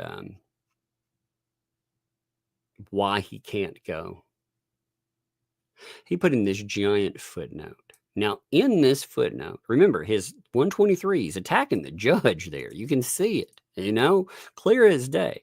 Well, in 124, he has the audacity to turn around to mention DUI guy and to say DUI guy, aka Larry Foreman, frequently attacks the integrity and qualification of judges, including gratuitous claims of bias and corrupt to feed the narratives he's pushing for entertainment and profit. So he has the audacity to whine and snivel about going after a judge, saying that a judge is biased or corrupt, while he's saying we need this judge knocked off of this because. And they go online all the time, the ecosystem does, talking about, if you look at the commentary out there, you will see them just all the time taking shots at the judge. They attack the judge on the daily sometimes. They came up with this conspiratorial nonsense that he'd been paid off. I mean, it's fucking insane. So to say that, it's crazy. Extraordinary circumstances have been shown warranting vacating consent to the magistrate. In this case, extraordinary circumstances warrant vacating consent to a magistrate.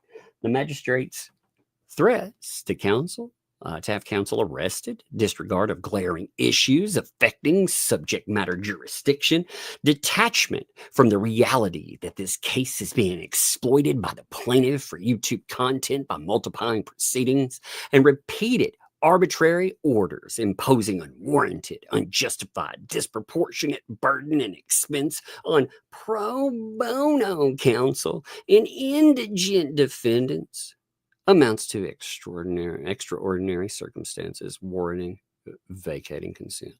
So this is his whole grounds for it. Again, you said you'd have me arrested. No, he said he could have any of you arrested. That's actually what he said. He was like, F around and find out,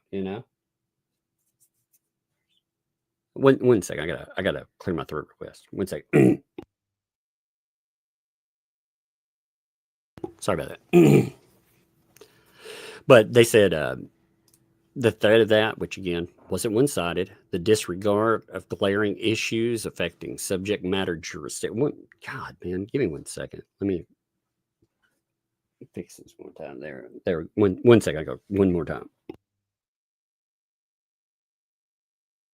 All right, sorry about that.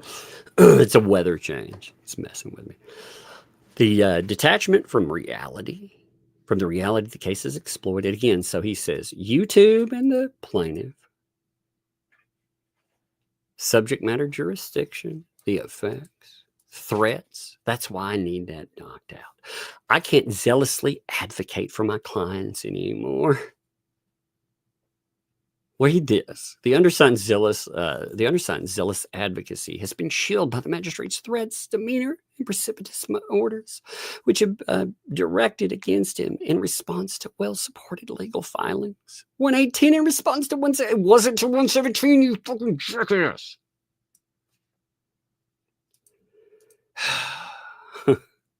It was a response to acting like a complete and total fool. We read 118. You remember 118? Maybe you don't remember 118, but 118 was the order where he strikes the 4 items. Let's pull this shit.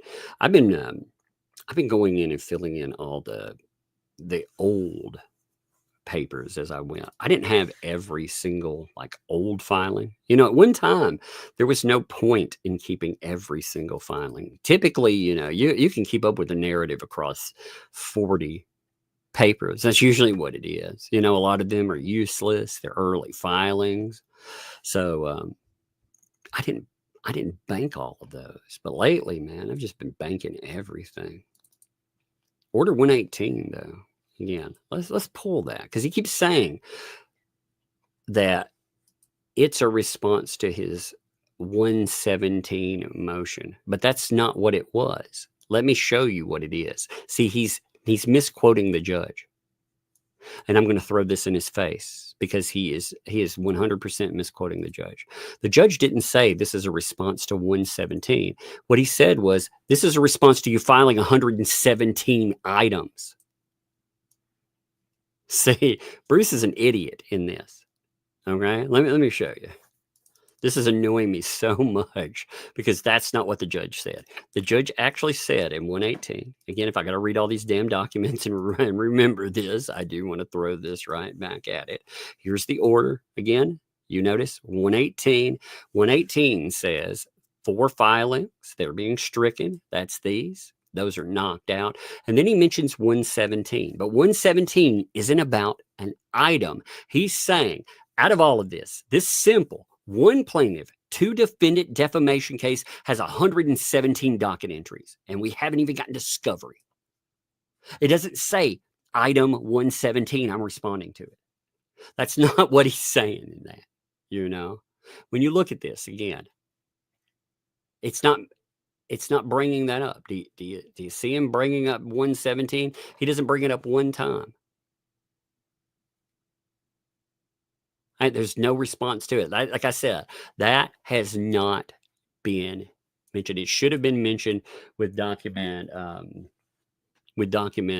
here as far as knocking them out. You should have had 5. But Bruce is such an idiot. You're an idiot, Bruce,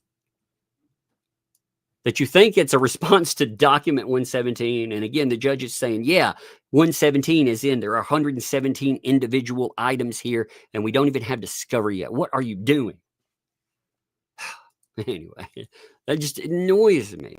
Like I said, it's just blatant. It's either not paying attention, which that's sloppy. If that's your professional work, then you need to go back and do something else.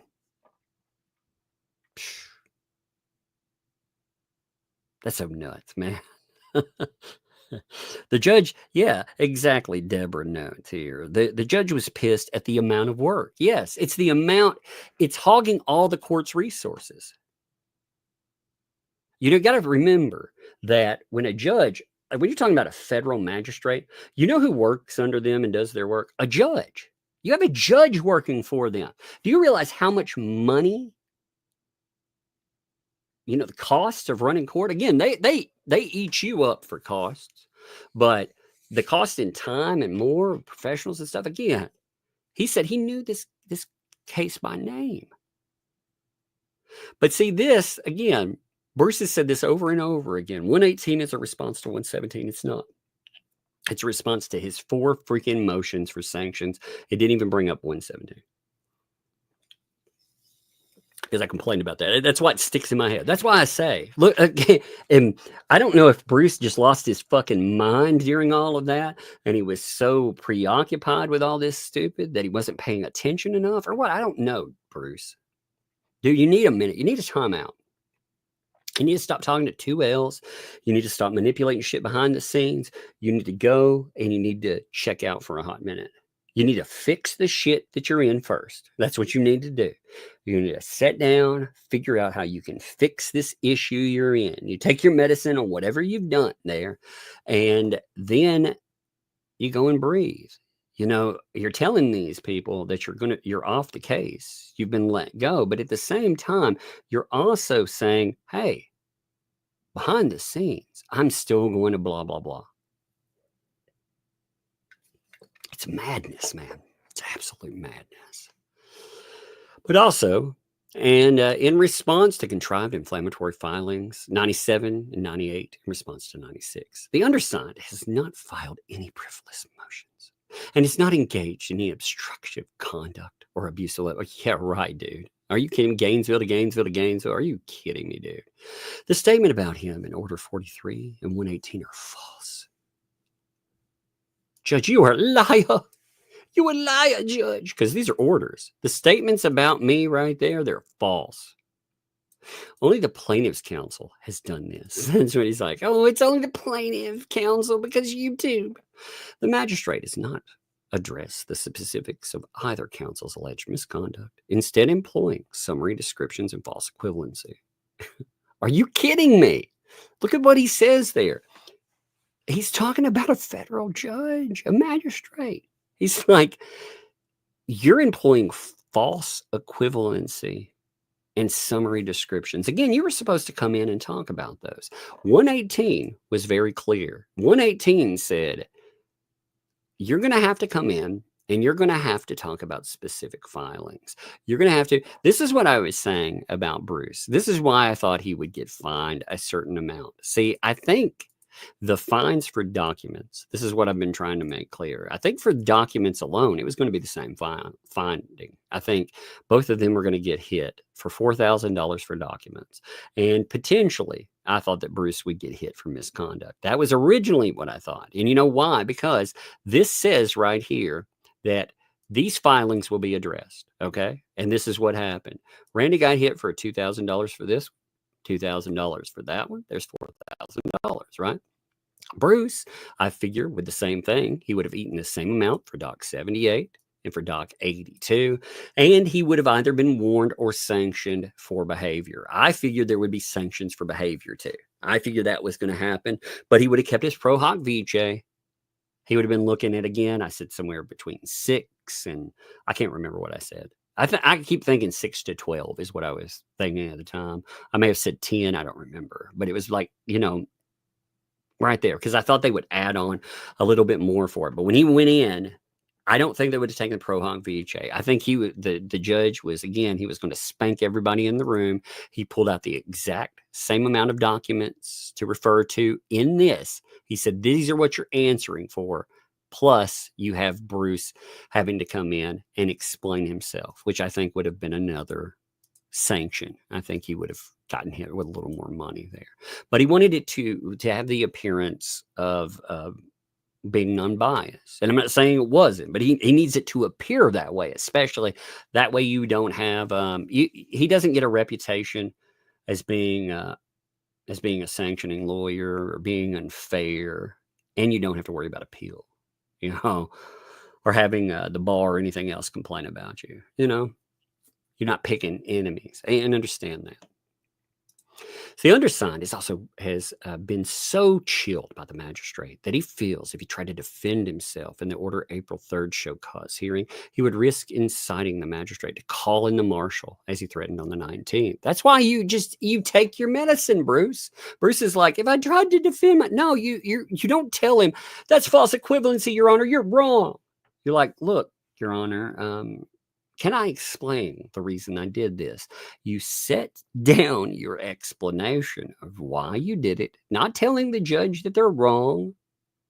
In fact, proper communication says that you infer that you are the problem in that, maybe that's my fault. I do this, I do this in my own life, unless it's just somebody that I can't stand, then I won't do this. But typically, I even do this online. You'll hear me talking with other people. Even if I know something is 100% their fault, I will oftentimes say, hey, maybe I didn't say that well enough or whatever, and if so, my bad. I apologize. So, you take blame and you move on.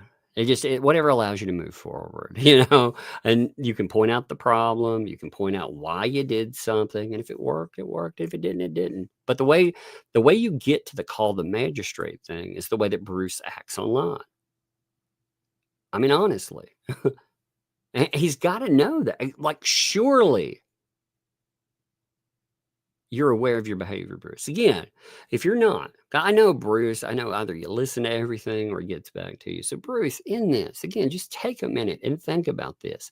If Randy were posting the things that you say about him, if Randy were posting the things that you say about the judge and in chats, if he were directing a show like you do, you've seen the leaked messages, the stuff with Char, so we know what's going on there. If Randy did all of that, what would you think, Randy? Again, you make all these accusations about what Jeremy is doing, but you quite literally are giving people, specific people, documents with highlighting on it, telling them what to cover, the thought process behind it, and more, what they need to say. You bring in the paint chips and dark touch. You bring these idiots in. One of them is an extortionist, convicted. Fraud and extortion, violence, threats of it. Holy shit, dude. You know, if Randy did that, if he recruited people with records like that, oh my God, man, we'd have a fucking 100 filings on that by now. Think about the headlines you would see if Jeremy had gone in and started fundraising someone like Paint Chips, who started threatening to dox and show up at people's homes and shit. You think about how that would be covered. And Bruce knows it.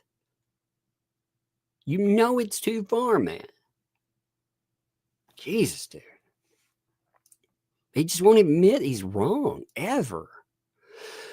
The magistrate appears to have a grievance against the undersigned for crossing some line, although it's not clear. Really? Are you kidding me? Why? Because you just keep going and going and going, arguing with everything. It's so ridiculous. You filed this. This is too far.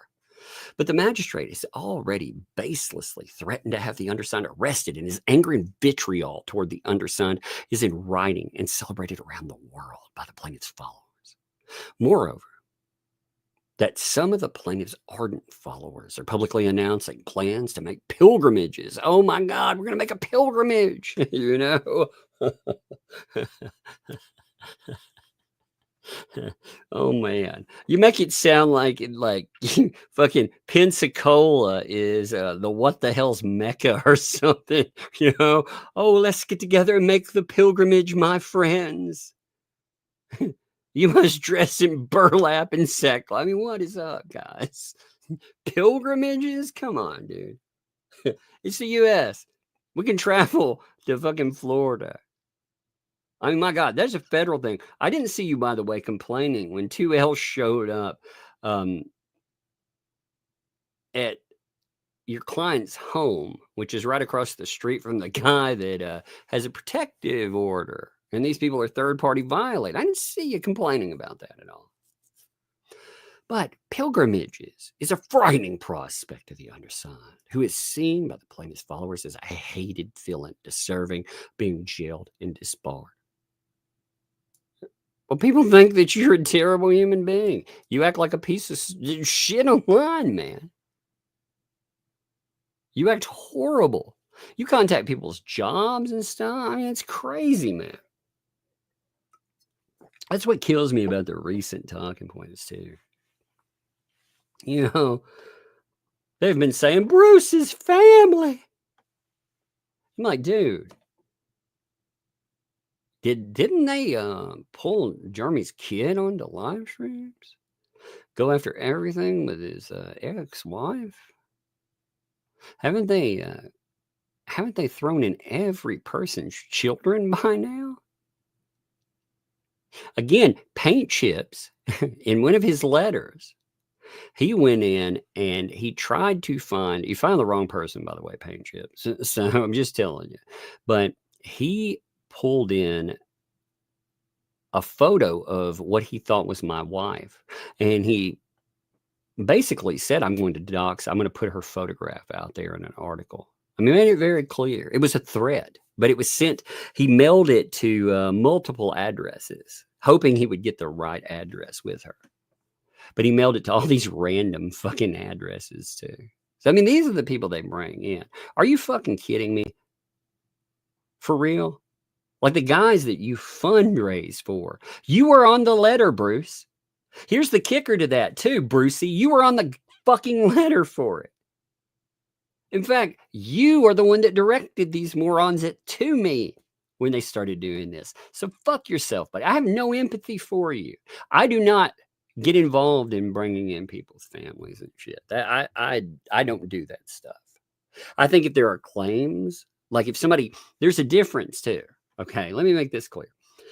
There's a very big difference in if somebody's like, I can't be there because this and that. Like Stark, man, some of the stuff Stark's claimed.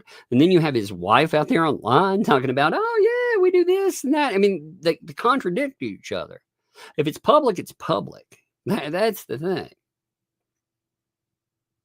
So As far as that being a quote unquote line cross, but the stuff these fucking weirdos do, man.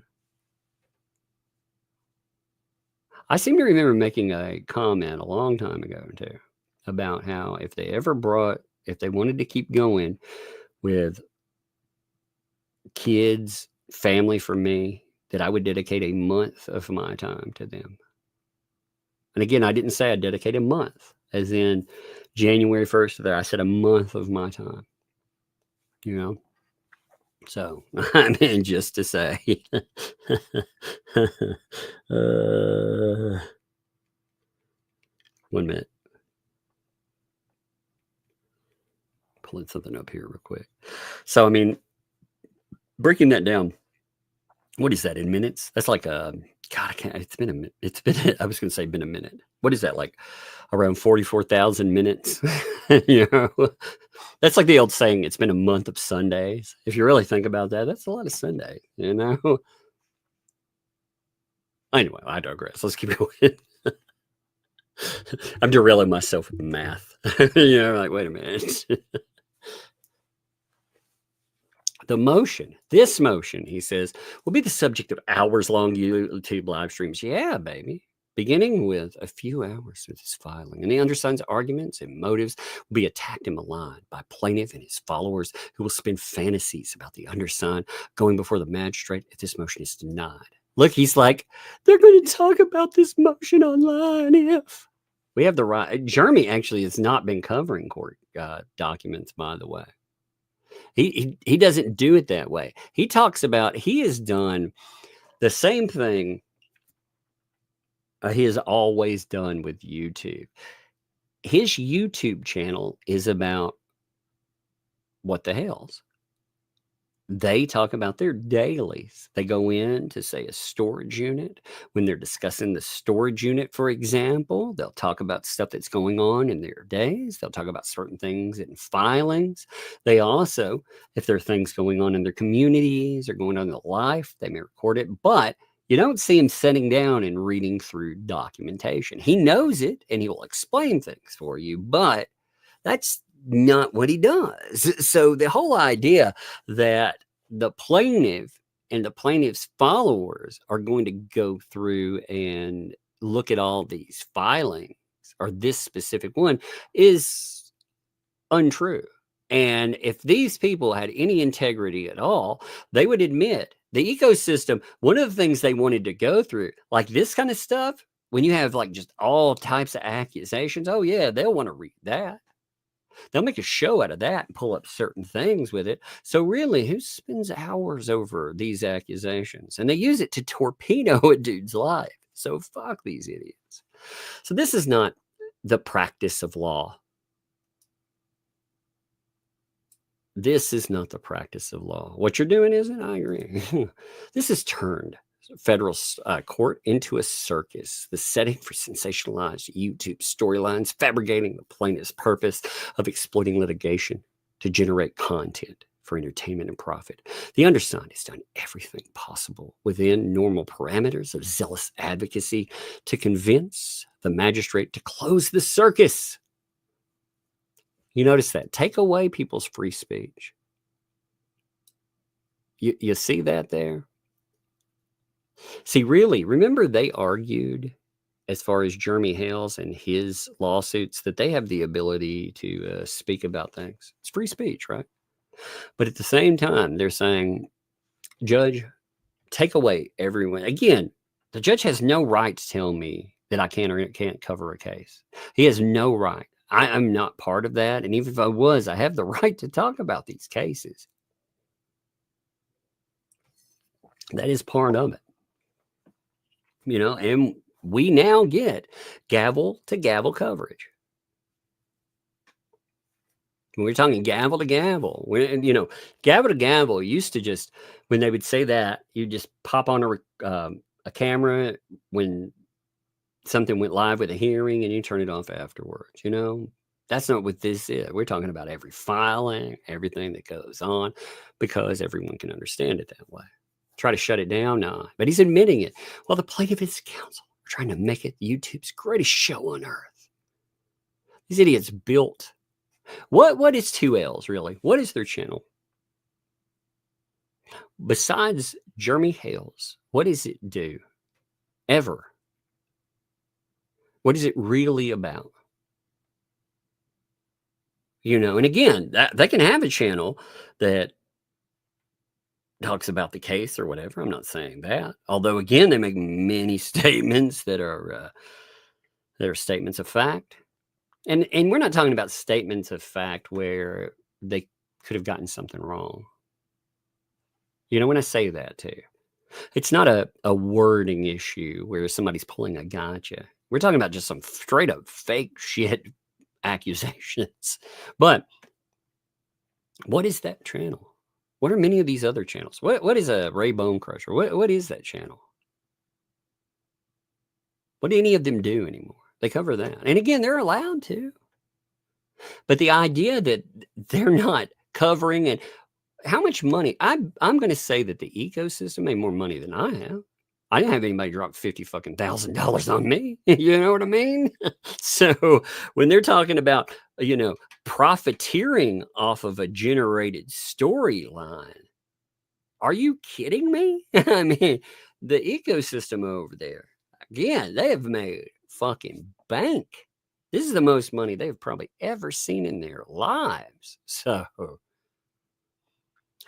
no lawyer should be casually threatened with arrest, let alone for petty nonsense, such as what this frivolous, you weren't threatened over what the case is for. You were threatened with arrest because of the way that you're comporting yourself. You, as an officer of the court, were not a professional. That's why the judge said that you could be arrested. It has nothing to do with what's happening in this case.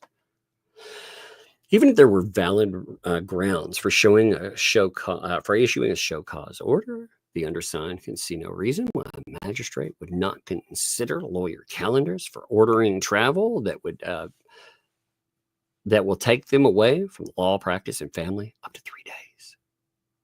So he says, look, here's his excuses, and these get ordered. I was going to hit the this is 123. I was going to hit 123.1 and 124 to combine all of this, but this is such a long filing. I probably before the thing tomorrow, you know, I'll probably throw those two in just so you see again. He's got, unless he files that fucking response, but otherwise his excuses to the judge, they are what they are.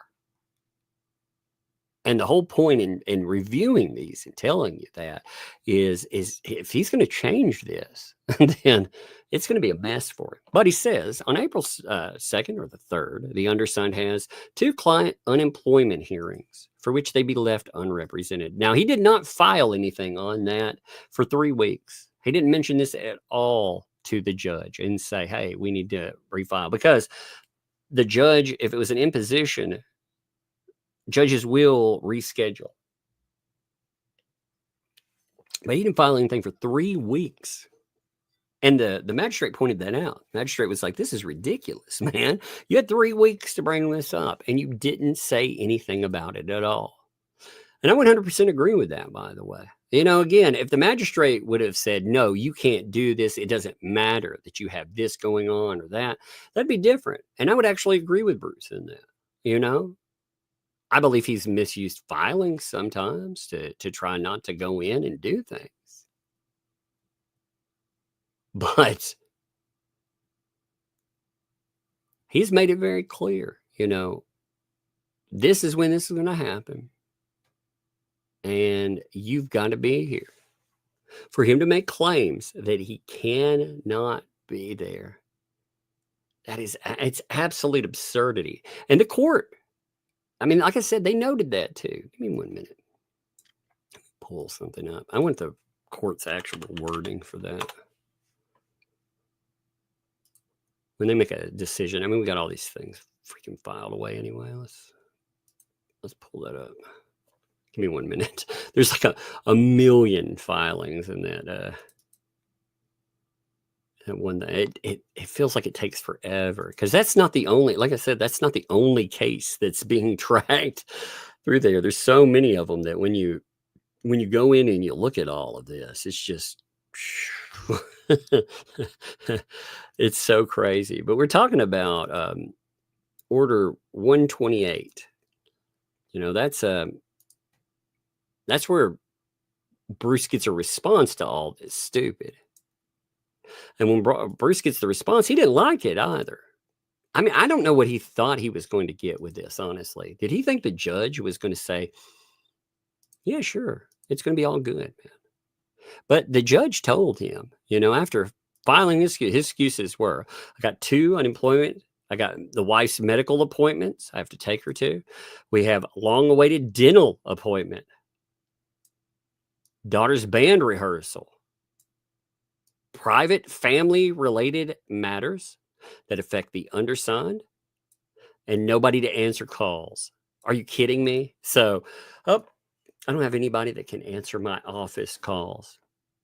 I have, again, he was talking about his kids' issue. I do not want to point his kid. The band thing is ridiculous. The other stuff, again, if your kids are impacted like that, you didn't make it better by not showing up. Like I said, I don't want to take a shot at somebody's kids in that. If they really are damaged by something like that, I hope that they are getting help. I'll put it that way. I really do hope that they got help for an issue if that's real. But again, the judge, when he talked about this, you know, you had 118, which we talked about. That was the striking part. But after that, he filed, what was it, 125, I believe? Yes, 125. 125, where he tells Bruce, you know, you filed this mess and you had 3 weeks. That's what he tells him. If you had all this stuff that was coming up and you couldn't attend, you had 3 weeks for it. Why didn't you do that? So the hearing went ahead. And I mean, that's true. You know, the hearing in this case was noticed 3 weeks ago. Again, that's document 99. It's very clear on there too. If you go and look at the docket, it even spells that out, you know, and it tells, I mean, you've had more than enough time to get things together. You had ample time to file a continuance, but instead you wait till the 11th hour to allege quite dubiously that you have scheduling conflicts. You know, he might actually be asked to prove it. And the crazy thing, again, they've done this in everything they've done. Everything. They wait until the very last minute, and then they have something that they file with that either pushes the date out, or they have something, again, like the thumbnail case where they've got to push things out. It's craziness. It is. It's absolute freaking craziness. The undersigned has done nothing to justify any of it. He's zealously represented his worthy clients, MP and JC, who are involuntary. Again, defendants are involuntary. Come on. Pro bono. I'm against an extremely aggressive plaintiff and a well-financed counsel at great cost to him, his practice, and his family. Great cost to him. Are you kidding? Dude, you ask for money from fucking people out there. You ask them all the time. And you've talked about you wanted fame. You didn't want a paycheck. You wanted fame. Now, at the end of that, I would say I'd love to know what percentage, if you would have gotten a settlement or something, what you expected to get out of this, by the way. I would really love to know that. He's not unreasonably multiplied proceedings, but has strenuously worked to extricate his clients and now himself from vexatious litigation contrived for YouTube content. The defendant neither could nor should have conceivably foreseen the magistrate threatening their counsel with arrest, thus chilling his advocacy. How could you do this to me? Conclusion. This motion is filed, regrettably and with trepidation, but with a firm moral conviction that consent to a magistrate should be vacated based on extraordinary circumstances as shown herein. That's nuts, man. Like I said, there's 2 other items I'd like to attach to that, but I'm not going through them tonight. You know, I want them all together because, again, the whole point in saying this is to say that Bruce already has a type of response. He has made a response, and it will be interesting if he decides, will he file something for the 8th deadline? I don't know. I actually don't know.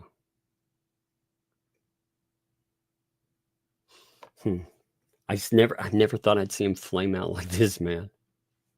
Out of anything. I mean, again, you know, bluster and stupid and all of that. Some lawyers do crazy things, but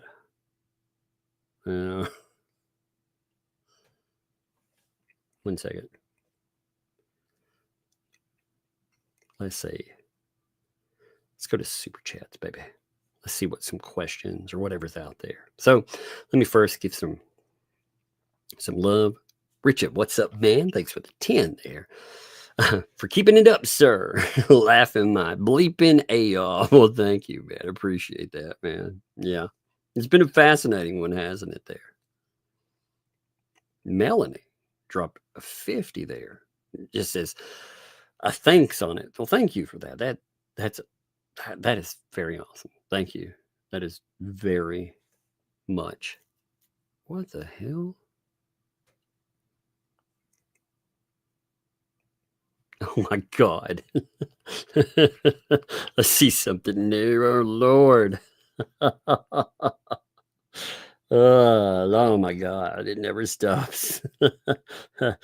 So I had a 3 come in through, I don't know who to address. I'm going to say ETH. You know who I'm talking about there. You know, I just don't want to throw out a name that's not supposed to be out there because it just has an email address. I appreciate that coming in. Thank you for the backing through coffee.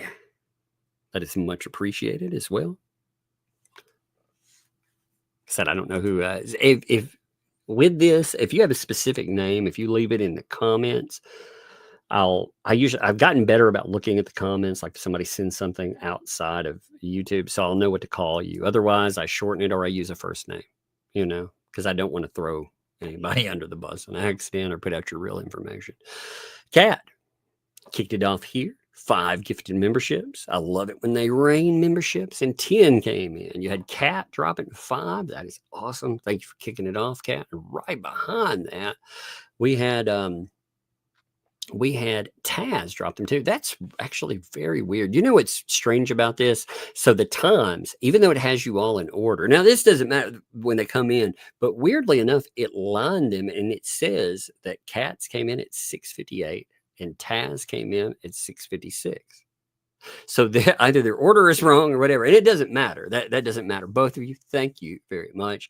But I'm confused by it. Like little things like that. And they annoy me. I'm like, which one came the way?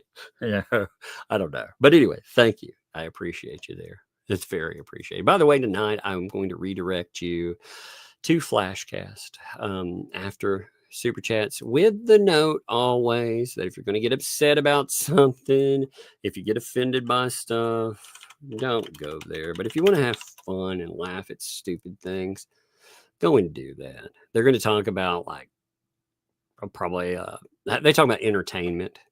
Nintendo Switch 2, I think, is there. They'll talk about the Minecraft movie, the Snow White debacle. You know, I mean, why would you make a movie you have to recover $700 million for like that?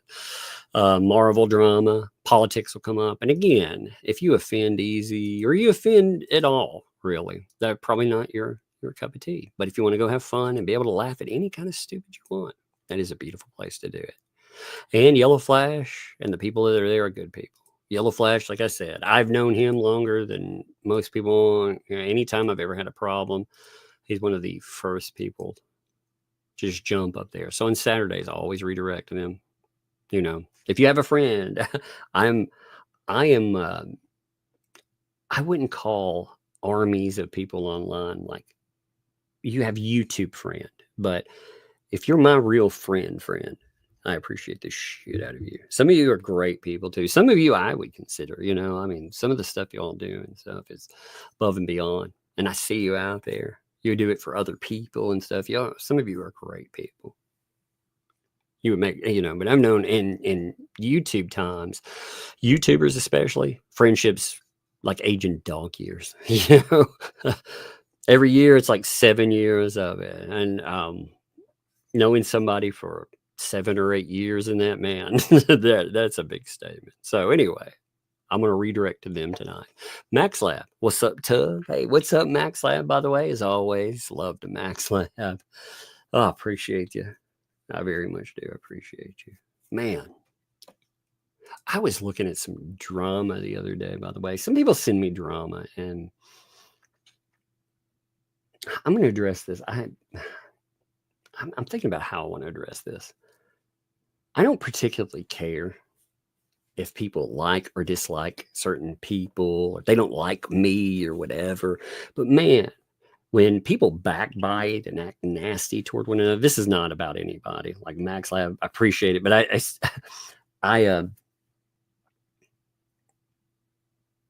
saw a bunch of parties getting in like drama and try to include me into it. By the way, I don't like that kind of stuff. We have a purpose out here, you know, and so often things fall apart for people because they lose focus. They get caught up in ridiculous nonsense where they fight with each other. And we're human. We do that. But I hate it when people try to include me in that stuff. You know, that's not directed at anyone. It just made me think about it.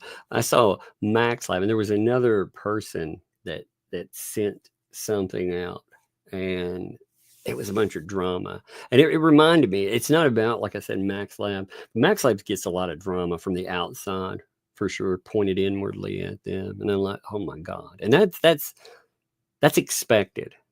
It's the chaos when people can't stand each other that I hate, you know. So I wish people would refrain from that. Or, you know, I also would say too, I'm thinking a nice way to say this. If you have a Discord and you talk shit about a lot of people, it probably will leak. So I'd probably not do that either, you know, because people do see what you, if there are 3, 5, whatever people involved, they probably leak what you say. So just pretend you like everybody or don't interact with folks. Anyway, that was off topic, but not really. MaxLab, appreciate you, by the way. Like, again, I don't want to group that with MaxLab and say it doesn't have any. Again, I appreciate MaxLab. MaxLab's good people. Wheezy Wheels said this, again, this show will save your life. I'm glad I stayed awake because I was charging something and it caught fire. That's right. The show will save your life. Always keep it on. Keep it in the background. I'm glad you're safe, Wheezy Wheels, by the way. I hate the idea of charging fiascos. If I go out one way, hey, by the way, I've finally been motivated to do something. I haven't had the call to it. I like to write sometimes. And I had this dream a long time ago where I woke up in a cornfield. And when I woke up in a cornfield, I woke up in this place where it was just everything looked the same, just cornfields as far as the eye could see. I was on a dirt road. I was on top of part of my bed, not all of it. Not all of it came with me, apparently, you know. But I, was hungover in the dream and was looking around and I couldn't figure out where I was. Like, where is this? And apparently I don't know where I was. It wasn't nowhere I knew. But I kept hearing something out in the fields, just moving around out there. And I always wanted to write something with it. So I've been working on that. I felt like a push toward it.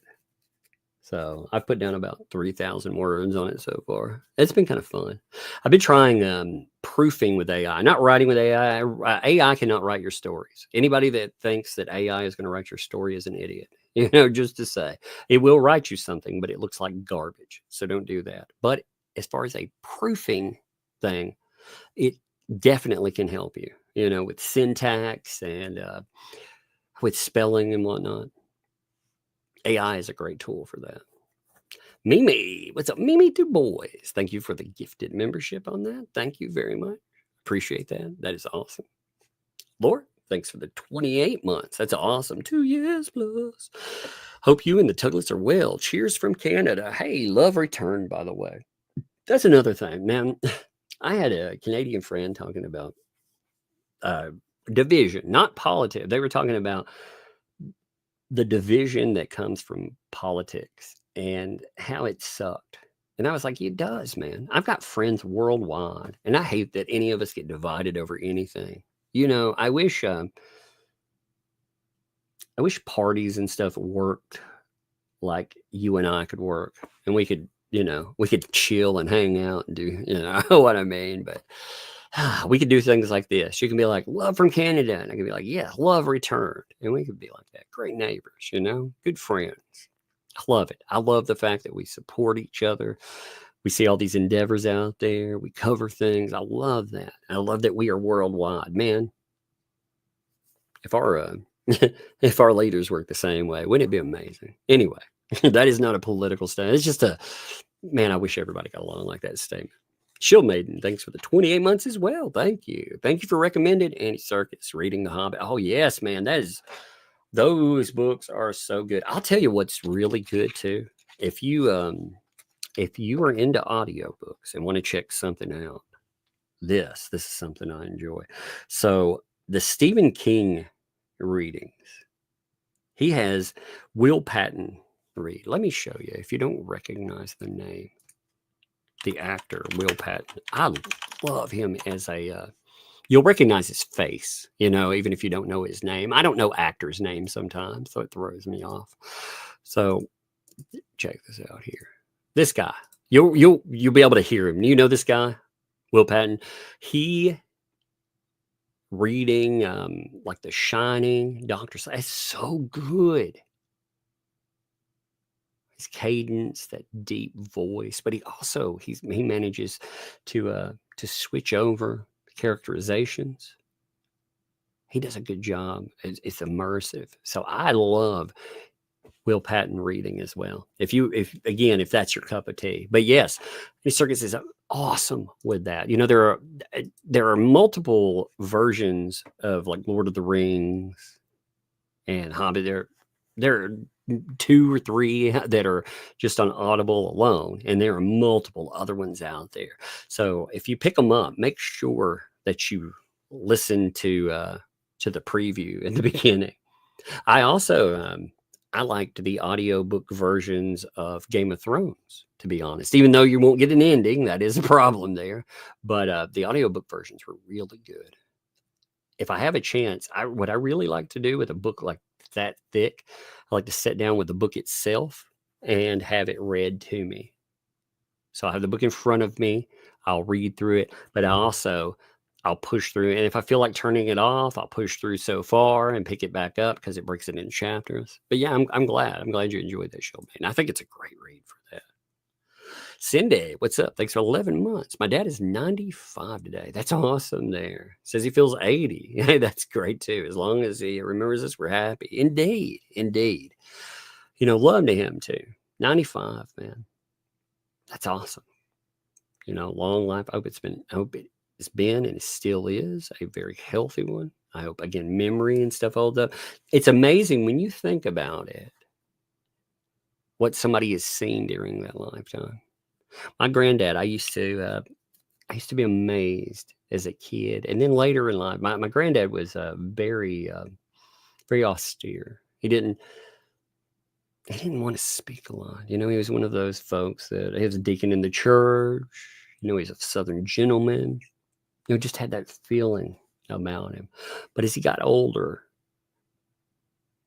he wanted to start talking about things that he'd seen. That included war and other things, you know, because he'd been quiet about it. He had nightmares. Man, I remember him waking up late at night. He never talked about it, but I would remember him waking up with just terrible, profound dreams. And he told me about some of those. He was a medic in World War II, and that's some of the stuff. But just some of the stuff, period, outside of that, just the rise of so many things, you know, technology and how it arose. And I'm not talking about like technology like we see it in the last 30 years or 40 years. I'm talking about the advent of everything from television, radar, you know, just cars and development. It's just amazing. Like that is a resource I don't think enough people appreciate. So love to your dad with that for sure.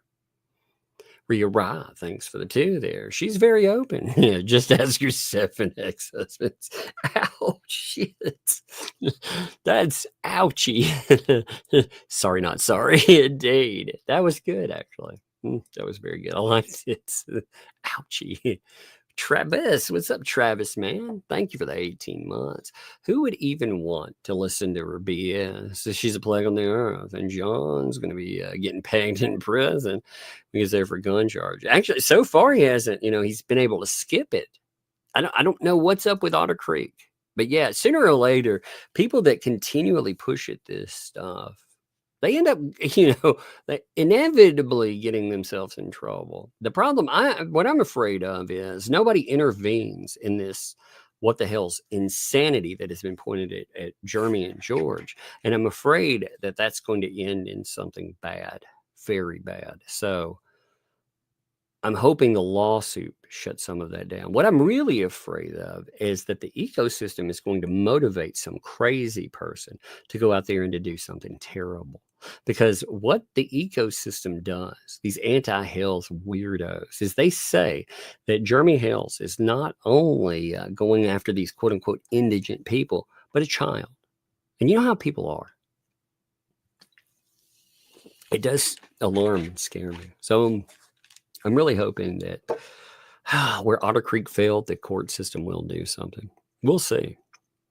I'm hoping, though. James, thanks for 5. Did you see where they were saying they were going to write and email the court? Yes, about the case and let the judge know what's really happening. Yes, James. See, this is for real. I'm being dead serious about this.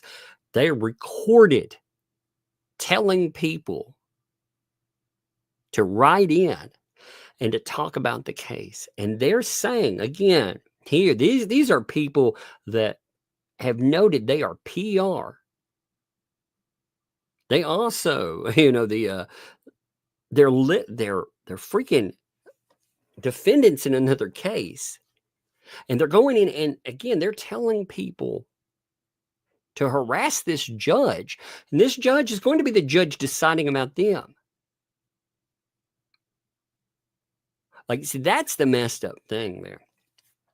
That's not only that, it's beyond improper, because we're not just talking about them doing PR for LMNOP and JC.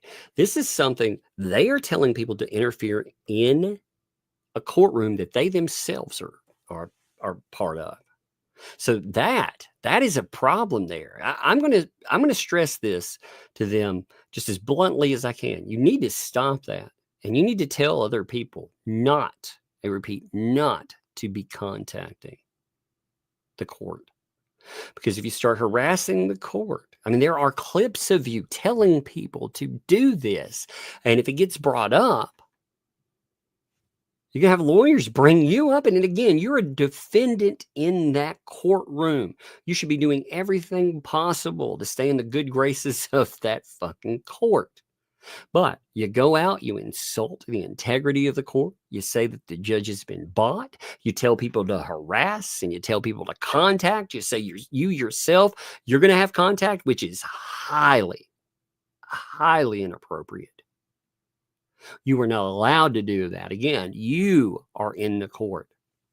So you yourself, you're not supposed to be doing that, period, but especially as somebody there. That'll end up on record.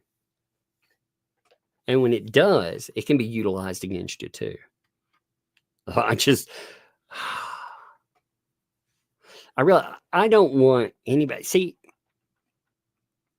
despite me not liking most of these people, I try to do them solid sometimes. Like saying this, hey, don't do that. That's stupid. And you notice, every time it's like, oh, it's not going to cause any problem. One day, you're going to cause yourself a problem, just like Bruce. You don't listen. You don't listen, but maybe you should. And people like, you surround yourself with idiots. Like, again, people like Paint Chips. That guy, you want to take advice from them? Really? Are you fucking kidding me? BBB, really? Look at where he's at right now. Are you kidding me? And on and on and on. But then again, look at who we're dealing with. So But yeah, I have, man. I have, James. And it's crazy, dude. Cunning Linguist. 8 months, buddy. What's up with you, by the way? I hope you're doing good there. Tug, did you get the pic? I messaged you on Facebook about snorting. No. To be fair, I'm terrible about checking Facebook though. Pop it up to the top if you would. Just put bump in. If you send it in a message, do that. Bump it up. Let me know because I'll check it. But I'm terrible. For anybody out there, I'm terrible about checking Facebook messages. I don't respond a lot to messages anyway. So that is not being rude or anything. At one time, the thing that changed my mindset on that, I had a guy one time quite literally sell my messages to parties out there and throw them all over the internet for me just talking to them. And after that, I was like, dude, I can't trust anybody, man. So I don't really communicate. And that has nothing to do with any party out there, by the way, you guys. I appreciate many of you. And I do respond sometimes shortly, but you have to understand, man. And it's also, I mean, that was some crazy people. So I'm terrible at checking Facebook, though, on anything. I'm good about checking emails. I do see them. Twitter, to a degree. I check almost everything that comes in. Now, answering there, I'm not very good at. But Facebook, I'm very bad at checking those. I post over there some. It's typically all about this case. That's really why I went over to Facebook, because I was checking out the fan page and more. And I thought, why not post while I'm here? But I'll check for that. Thank you. Jack's mom, thanks for the vibe. How does Randy show the judge the proof that he didn't get fired without firing something? Yeah, exactly there. Does he just hang on to it until Fed 10 case? Yeah, he can take certain items and utilize them if he wants to. He can show if it's appropriate. Again, you have to pick your battles because, the filing thing, you're talking about Bruce being fired, right? It really depends on what happens with it. Again, the judge, you have to also read his temperature. It depends on how he reacts and if there's an opening. Now, there can be an opening for him to file something or say something, but I don't even think he's going to have to, like, just to be honest. They keep talking about, for example, the last decision the judge made, asking for him to show cause, why not to be sanctioned for not showing up. Remember, that's in addition to everything else. So this judge is hot right now.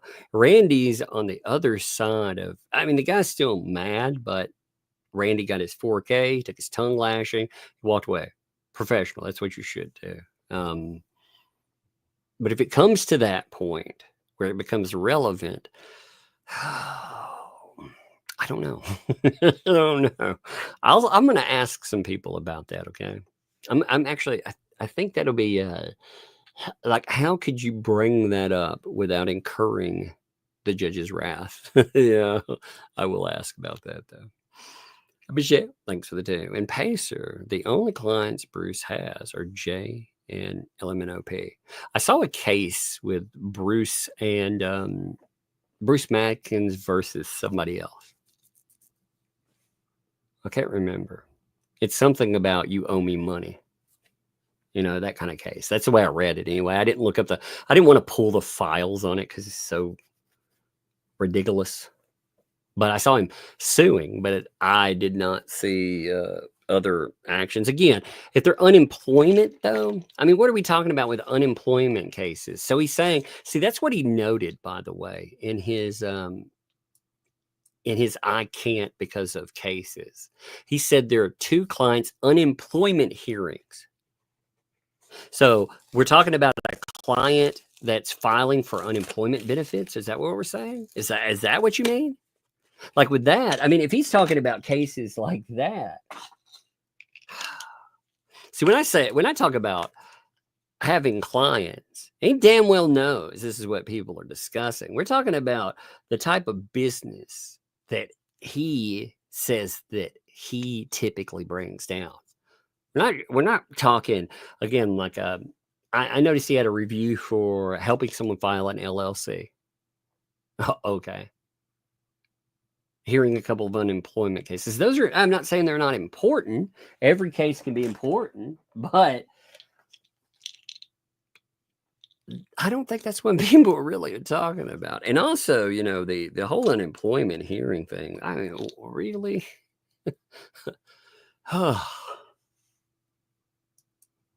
That's what he's like, oh. Now, Kelly B, thanks for the 5 there. Jeff Berry, the man lives next door to the town hall and is banned from coming into the hall. He's a mess. Is that who that was? Is that what that was all about? There's a lot of players in this mess, by the way. I would really like, see, I'm gonna say this carefully, okay? I would really love to have a feel for Otter Creek. Like, I would have loved to be able to check out Otter Creek. Now, having said that, I wouldn't want to go there because it's not safe and because it would be weaponized in some fucked up fashion. But I would love to be able to go to check out the temperature of Otter Creek and to really get a feel for it outside of all of this chaos. You know what I mean? Very, very small town. I'd love to see the layout myself. I'd love to meet some of the denizens. See exactly how it's, you know, everything works. But I guess that's not it's not something you can do now. EP fan forever. Thank you for the 20 there. There isn't a statement attached, but that in and of itself is a statement. Thank you. I appreciate the backing of the channel for that heck of a statement. Thank you. Bonnie, thanks for the 7 months. No beans, only breadsticks. Bean sticks. Let's have some bean sticks. That sounds gross, doesn't it? Bean sticks. Gross. Thank you, Bonnie. I do remember talking about the bean cup. It's funny. Max Lab. What's up, Max Lab? Thanks for the 5 breadstick money to piss off the haters from my pocket to yours. Tug haters will never get my money. Love giving you money too. Well, thank you, brother. I appreciate it, man. And like I said, I appreciate Max Lab has done a solid in staying apprised of what's coming up. And I can't say like how valuable of a service that can be. You know, you don't even have to, like, people don't even have to pull documents, just knowing things are coming. Like, knowledge is power.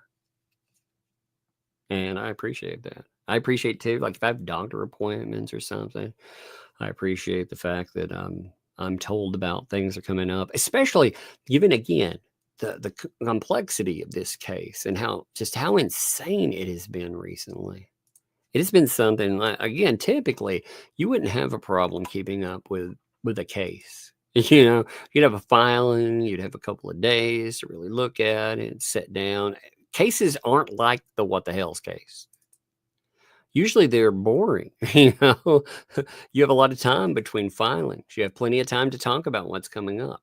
You don't have things like you do here. But in this, baby, it has been nuts. So again, I appreciate Max Lab for everything you've done, buddy. Green Veggies, thanks for the 5. Can we start that petition? Oh yeah, we talked about that. And again, I do think this was a good point. And Green Veggie Beast, again, not directed at you, but like you and other people have made the point too, like James, for example. You know, these people are for real contacting the court system. It's nuts. I'm not talking about going and watching a case play out either. You and I have the ability to do that, but these folks, they're contacting the magistrate more, and that will cause problems. And it's been recorded, you know, so them stating that they're doing it. And again, I made damn sure that I posted and everything else saying, no, I 100% do not endorse that. And these people need to stop it too. Unequivocally, no. You know, again, it's been an entire night. We're going to set this straight. No. That's what BBB and others are supposed to do. And he went nuts in the case instead. God, they should have told you guys this. Like they should have. I'm doing the ecosystem. You should have had people like Bruce telling you not to do things like that. Don't mess this up more for LP and JC. I mean, that's crazy. Again, Bruce is in so much trouble now. Don't bury him under there. And again, I know you don't correct people when they're messing up, but man, this judge is pissed off anyway. I would personally not like to see, if you deserve something like Bruce deserves whatever comes from his actions. But these people are going to infuriate the judge to the point God knows how he's going to respond to things. So they better just shut the fuck up and let the judge make his decision, let Bruce do his thing and respond to it, not make it worse. Come on, idiots there. I've said my piece on it, though. David Vet, love for the bro. Thanks for the 20 there, just to show BBB that we give money for content and not to beggars. Indeed, we can give 2 cents to someone like the Nasties. Indeed. Well, you know, it's fascinating. They make it about something that it's not, though. They're like, oh, it's content to do X. No, it's talking about a court case, being entertained. And that's the thing. You support the endeavor. You know, they'd understand that if Mojo, is that, I thought it said Mojo, Mayo. Thanks for the $2 super sticker in there. I'm going to butcher your pronunciation of your name. I thought it said Mojo. Now it just got it stuck in my brain there. Thank you for the super sticker. I appreciate it. Jack Miles, thanks for the 6 months. In my opinion, Ducey is a steaming pile of, sir, garbage. Yep, you're allowed to have that opinion. You know, he calls us terrible things. He's written some pretty nasty little, you know, pretty nasty little statements about other people, too. It's fascinating. It's supposed to only go one way. You know, he's supposed to be able to call people parasites and all kinds of other bullshit. But, yeah, no. I mean, and anybody could play the game. You remember the game he was playing with the big nose thing? Anybody could play that game. Anybody can go and weaponize identity, you know? It's so bizarre. Anybody could do that back to him. You know, one of the things like George, for example, they very much did. His clients did make some very racist comments about her. And they got mentioned, but in the context of it, did you see people contacting other? First of all, why isn't Bruce?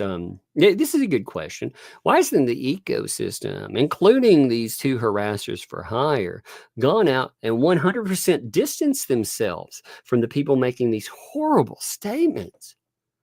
You saw what they had to say about George. Actually, I understand why Darth Touch hasn't, because Darth Touch couldn't even figure out who George was. But, you know, outside of that, why haven't they? I mean, that's their rules, right? Oh, man, you got to rebuke and you got to walk away and you got to cancel people. Well, we've absolutely seen some of the statements that have been made by, like, John Cook, the postings there. They were so bad, in fact, that LP herself said that they were awful and they were terrible and they needed to be taken down, you know, aimed at women, aimed at minority.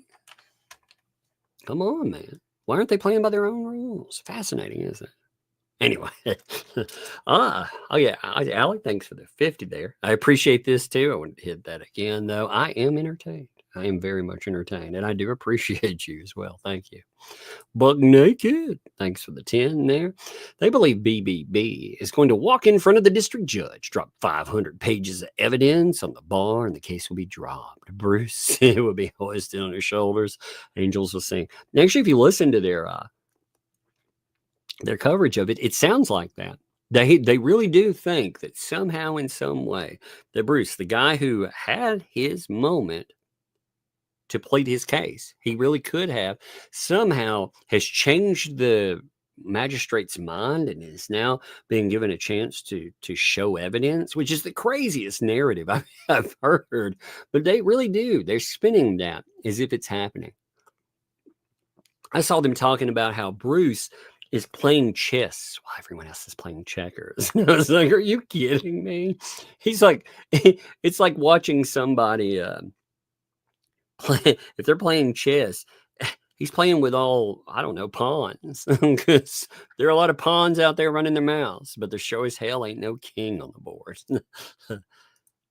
And thanks for the month there. I love the content. That's what's up. Thank you.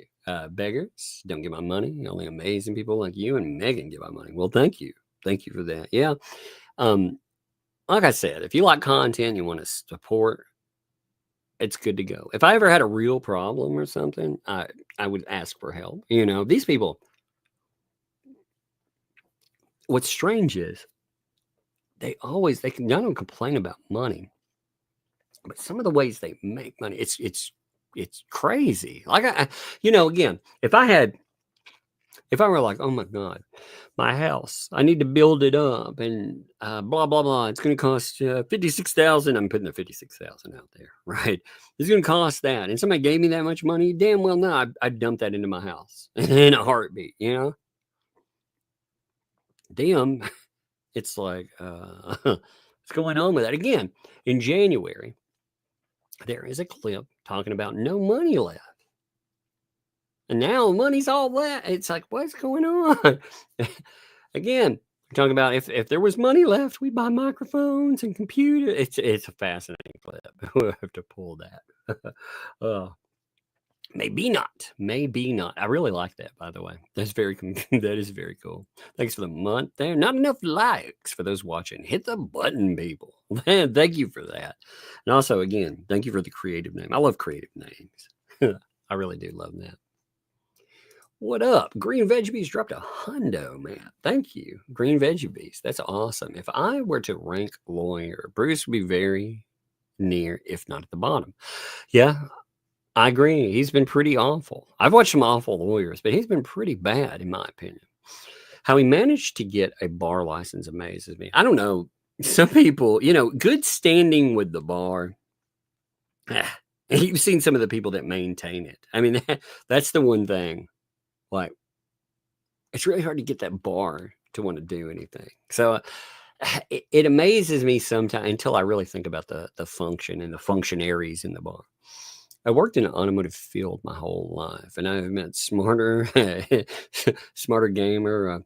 I ask mechanics, and sometimes people need help getting dressed. Yes, I've actually worked with people with all types of mental health needs. Some people that are almost not functional, and I would much prefer the company of those to lawyers like this. Some lawyers are funny because they don't know what they're doing and they're just idiots, and it makes me laugh.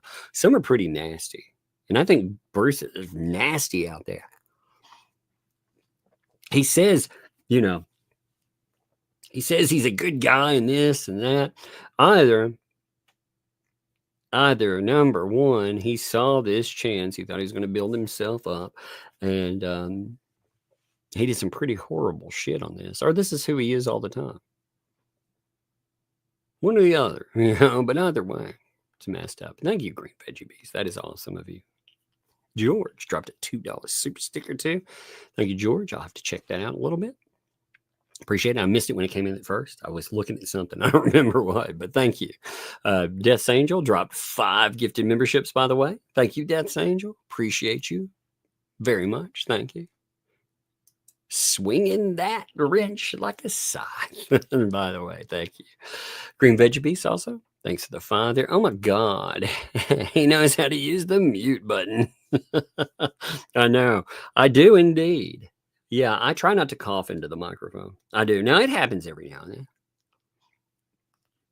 You can't help it every now and then, but you have to have some mic etiquette. I wish everybody did that, don't you?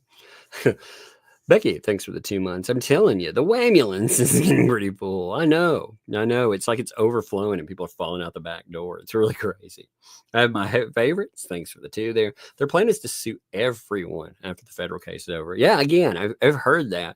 And like I said, when they sue, especially since Bruce has made sure to put his name at the top of the list, I will make sure to sue him. There is no way. Because, again, He's 100% asked for coverage. He represented LP and JC and the child. He represents them. So he asked us to do this. He said, oh, if then, but he also at the same time, he was mailing us things and telling us as journalists, cover it. So again, you can't have it both ways. You can't tell people, nope, don't cover. And then at the same time, oh, I want you to cover. You can't have it both ways. So them suing, it's funny. They talk about Jeremy Hales and saying he's so litigious and all of this is wrong, right? They say it all the time. It's just, it's vexatious litigation he's doing. Then they say we're going to sue anyone that has talked about LP or Jason. Like I said, again, if Bruce wants that, that's fine. But I will make sure that I sue him for sure. He will not get away with that. And as many problems as he's had recently with this stuff, there is so much that you can show. You can pull in his lawyer. And I live in Tennessee. Under Tennessee law, I will fall in under the anti-SLAPP rules. And Tennessee has the second best anti-SLAPP free speech laws in the country. California has the best. Tennessee, second best. They are very rigid. And that's why I document everything, because they have threatened and threatened fine. You know, if you do that, but there are plenty of times that they have gone on and they have talked about how they were going to do this or that. Some of the statements that they have made about like Bruce has made about suing and more. You should probably be careful about what you say when you're threatening people. Again, I don't care what Bruce talks about. I'm not saying I would just straight up sue somebody. If they're going to threaten and he's going to counsel people to sue, because he wants to do it behind the scenes. But he's already made it clear he's the one promoting that. And if he points vexatious litigation my way, I'm going to fucking sue him for it. I will make sure to do it. And it will hit him. And if he thinks, see, here's the thing too. They keep talking this bullshit about how they're going to sue everybody. Where are they getting the money from? Where do they think that's going to come from? I mean, they're having problems. What they hope is that they can get some money from Jeremy Hales and fund more lawsuits. But they can't even afford to depose people right now. If they want to come at me, I will make sure to get the most cutthroat fucking lawyer I can find. And when I do, I will raise hell about it online to the point that it will become something everyone talks about. And if it won't be the kind of fame they want, because like I said, LMNOP doesn't want people to see the depots and more. Oh, all of that will be included.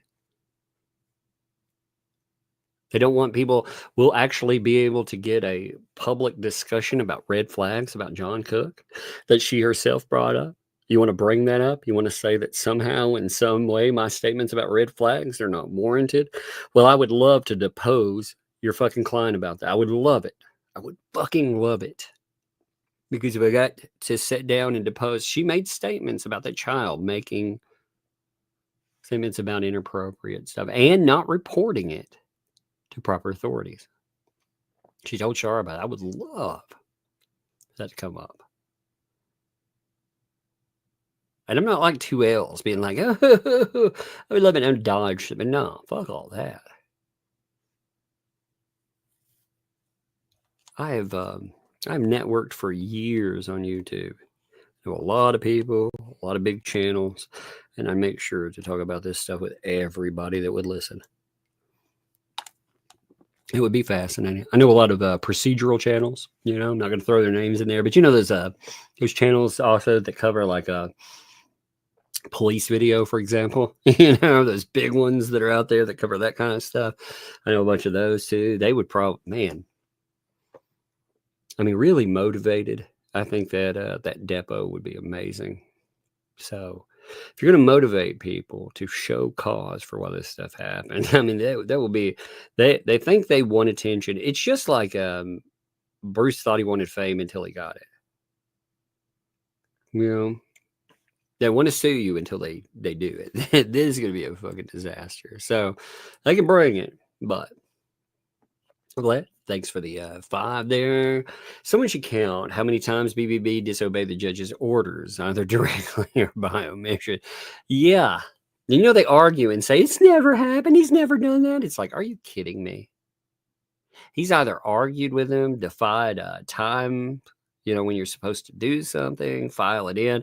He's done all kinds of craziness. It is nuts, you know. Mildred, thanks for the 2. I wanted to ask a Resident Evil reference. I will have to say no. And the reason I say that again, a Resident Evil is a copyrighted thing. I am a Resident Evil fan, but I in no way, shape, or form have anything to do with Resident Evil. You're allowed to, I say that with copyright. There's a Umbrella Firearms, for example. You know, they use the same symbol that like that biohazard symbol. Like I use it for the face thing there. I'm a fan though of it. You know, I've always been a fan of Resident Evil growing up. I love all those games. But the umbrella thing, actually, funny enough, the reason the name came up, I have an umbrella tattoo on my hand.